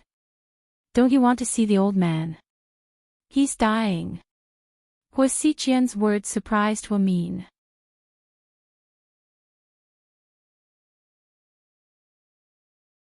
Chapter 1274. Huamin then got into the car without a word. Huamin hadn't seen Hua Zhenghai in a long time. She didn't help him during the Hua Corporation's civil war, so Hua Zhenghai quickly lost. In the end, he was imprisoned by Huasichen, so his life must have been very bleak. However, Huamin didn't think that he would die so soon. In the car, the two of them remained silent. Huamin didn't like Huasichen, so she didn't sit in the front passenger seat. Instead, she sat in the back. Did you drink? Huasichen asked with a smile. How did you know? It smells really strong. Huasichen's car reeked of alcohol, but Huamin didn't smell it. Huamin didn't say anything, Qin Chu asked you to drink in the middle of the night. And with another man. How do you know it was another man? Hua Min found it strange that Hua Xiqian knew everything and was as good as a half-immortal. I saw Anai Yang's sports car at the entrance of the restaurant you just came out of. Hua Min, fine, she had to admit that Hua Xiqian was terrifyingly meticulous. So Qin Chu isn't jealous. Anai Yang is like a little brother to me, why would Qin Chu be jealous? Hua Min rolled her eyes at him. Hua Xiqian smiled but didn't say anything. How are you doing after your wedding? Are you happy? How's Song Yisher? Hua Min suddenly asked nosily. She's doing great. Really? Hua Min obviously didn't believe him. With a newlywed wife like Song Yisher, would he really have a good life? Of course. I said that I'm doing well. As for how she feels, I've never asked her. Hua Xiqian smiled meaningfully. Song Yisher looked at him as if he was a ghost. She wished she could run away. Hua Xiqian was not someone who would spoil a woman. He would hit a woman anytime and anywhere. And he could pull out his belt at any time. Song Yisher would never forget that feeling for the rest of her life. About 20 minutes after the car had left. The car stopped at a remote villa. Hua Min looked around. This should be the northeastern part of the city, an area that the government had yet to develop. The Hua family had a piece of land here that had never been used. Later on, Hua Zhenghai built a mansion for himself. It was supposed to be used to raise his mistress, but now it was used to imprison him. It was ironic. What's wrong with him?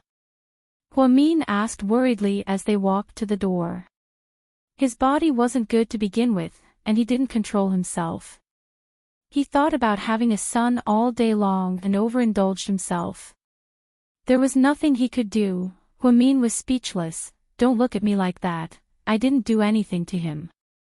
No matter how bad he is, he's still my adoptive father. I'm not cold-blooded enough to do anything to him. Hua Xiqian explained, as if he was trying to distance himself from the blame. Hua Min didn't say anything and followed him inside. Sir, you're here. An old woman in her 50s opened the door. She was dressed plainly, and her hair was a little white. Hua Xiqian nodded and led Hua Min inside. How's he doing today? Hua Xiqian asked casually. Master, he isn't doing well. He only ate a little porridge the entire day, and then he threw it all up. Dr. Wang already came over to inject him with an 4 drip. Okay, I got it. Then, Hua Xiqian led Hua Min to the second floor. Inside the master bedroom, Hua Zhenghai was lying on a large ivory bed, looking very haggard. He was even on an 4 drip. After not seeing him for more than a month, Hua Min didn't expect him to become like this. He was so skinny that his cheeks were sunken in. You should go see him. I don't think he wants to see me, so I won't go over. Hua Xiqian stood at the door. Hua Min felt a little uncomfortable, so she slowly walked towards Hua Zhenghai. Mr. Hua. She thought for a moment and decided that this was probably the most appropriate way to address him. Hua Zhenghai slowly opened his eyes and looked at Hua Min. You're here.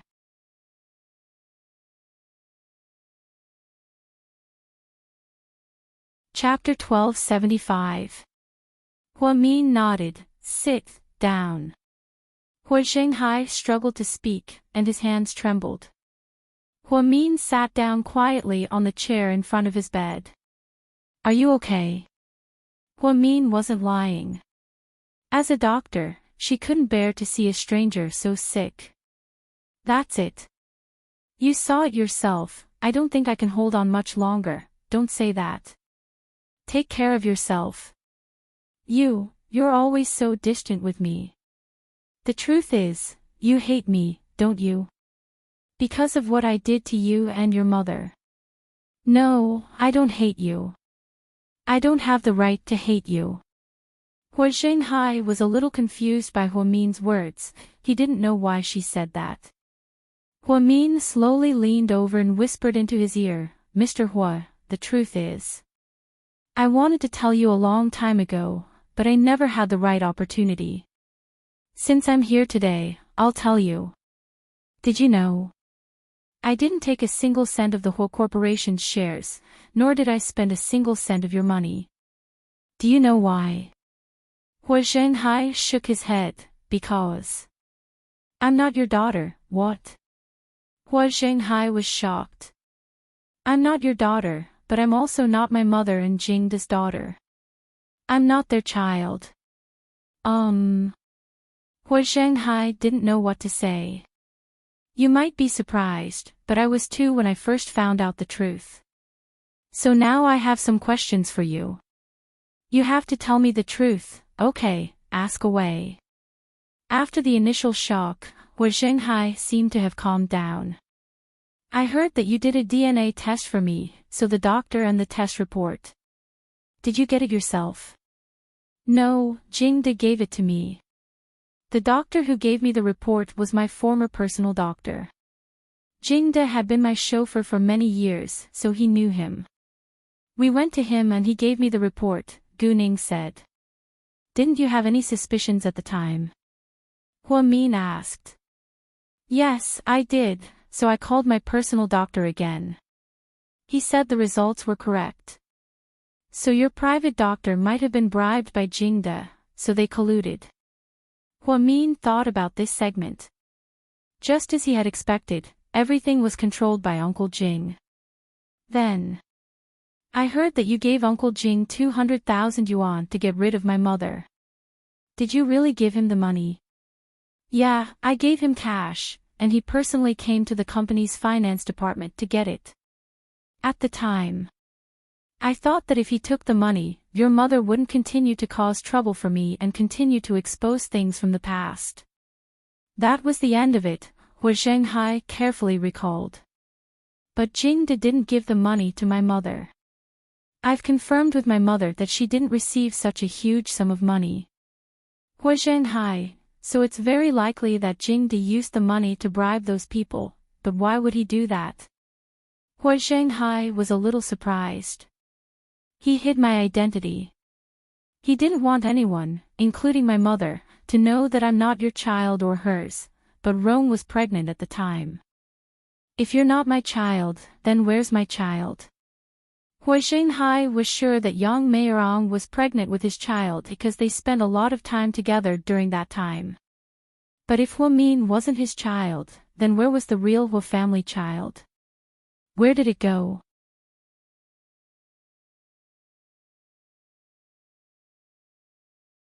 Chapter 1276. I'm not sure, I've been looking into it. I'm afraid that Jingda is the only one who knows the truth, but he's already dead.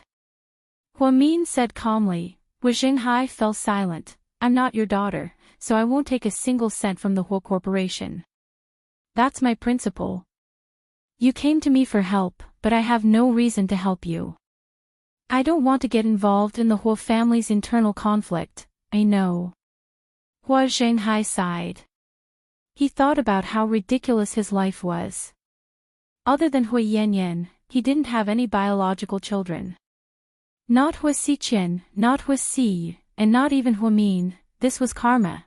Thinking about Hua Yanyan, he suddenly asked, have you heard from Yanyan recently? Can you ask her to come and see me one last time? I don't think I can make it. Hua Min hesitated for a moment, and then slowly said, I saw Hua Yanyan a few days ago. She got married. Married? Hua Zhenghai was a little surprised. Recently, the Hua family had undergone a lot of changes, and it seemed like everyone's fate was changing every day. Yes, she married a relatively ordinary man and lived a relatively ordinary life, but I feel that the man treated her quite well. That's good, that's good. I don't think Hua Xiqian would be able to get Hua Yanyan to come and see you, so, are you sure you want her to come? Hua Zhenghai thought about it and felt like Hua Min had a point. Take care of yourself. I have to go now. After speaking, Hua Min stood up, Mian. He suddenly shouted. Min turned around. Hua Zhenghai struggled to take off the jade ring on his left thumb. Then, he handed it over. Give this to your mom as a memento.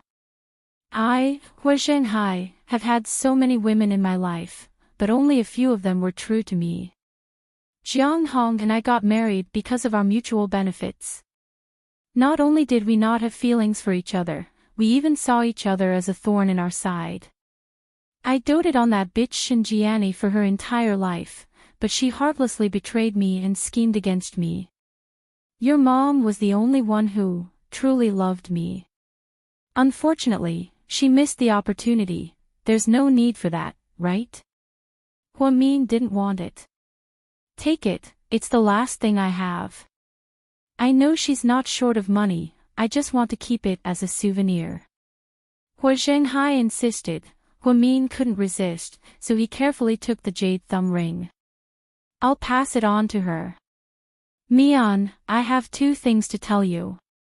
Although you're not my daughter, I think we're destined to be together. Go ahead. Hua Min quietly looked at Hua Zhenghai, who was on the verge of death. First of all, Jingde isn't an honest man. He's not as honest as he looks. He's very shrewd and has lied to me for many years. I didn't realize it until later. Now that you mention it, he even hid your identity. I don't know where he hid my child. If you have a chance to find her in the future, I hope you can bring her to my grave to see me. After all, she's my child. If you want me to, I will. Hua Min nodded. Second, you have to be careful of Hua Xiqian. He is someone who's capable of doing anything. You and Qin Chu have to be careful. I think he might do something bad to you. I know. Hua Min nodded. When Hua Min finally walked out of the room, her heart was heavy. She carefully put the ring away, put it in her bag, and walked out. Already? Emicham, do you want me to drive you? Hua Xiqian chuckled. It's okay, I sent Qin Chu a WeChat message. He's coming to pick me up. Hua Min refused Hua Xiqian's offer to escort her. When she walked out of the mansion, Qin Chu's car arrived as well. He drove the company's black Audi A8. Hua Min immediately got into the car and drove away. Hua Xiqian smiled with a complicated expression on his face. Then, he turned around and went upstairs. What are you doing here? Get out, Hua Zhenghai cursed with difficulty.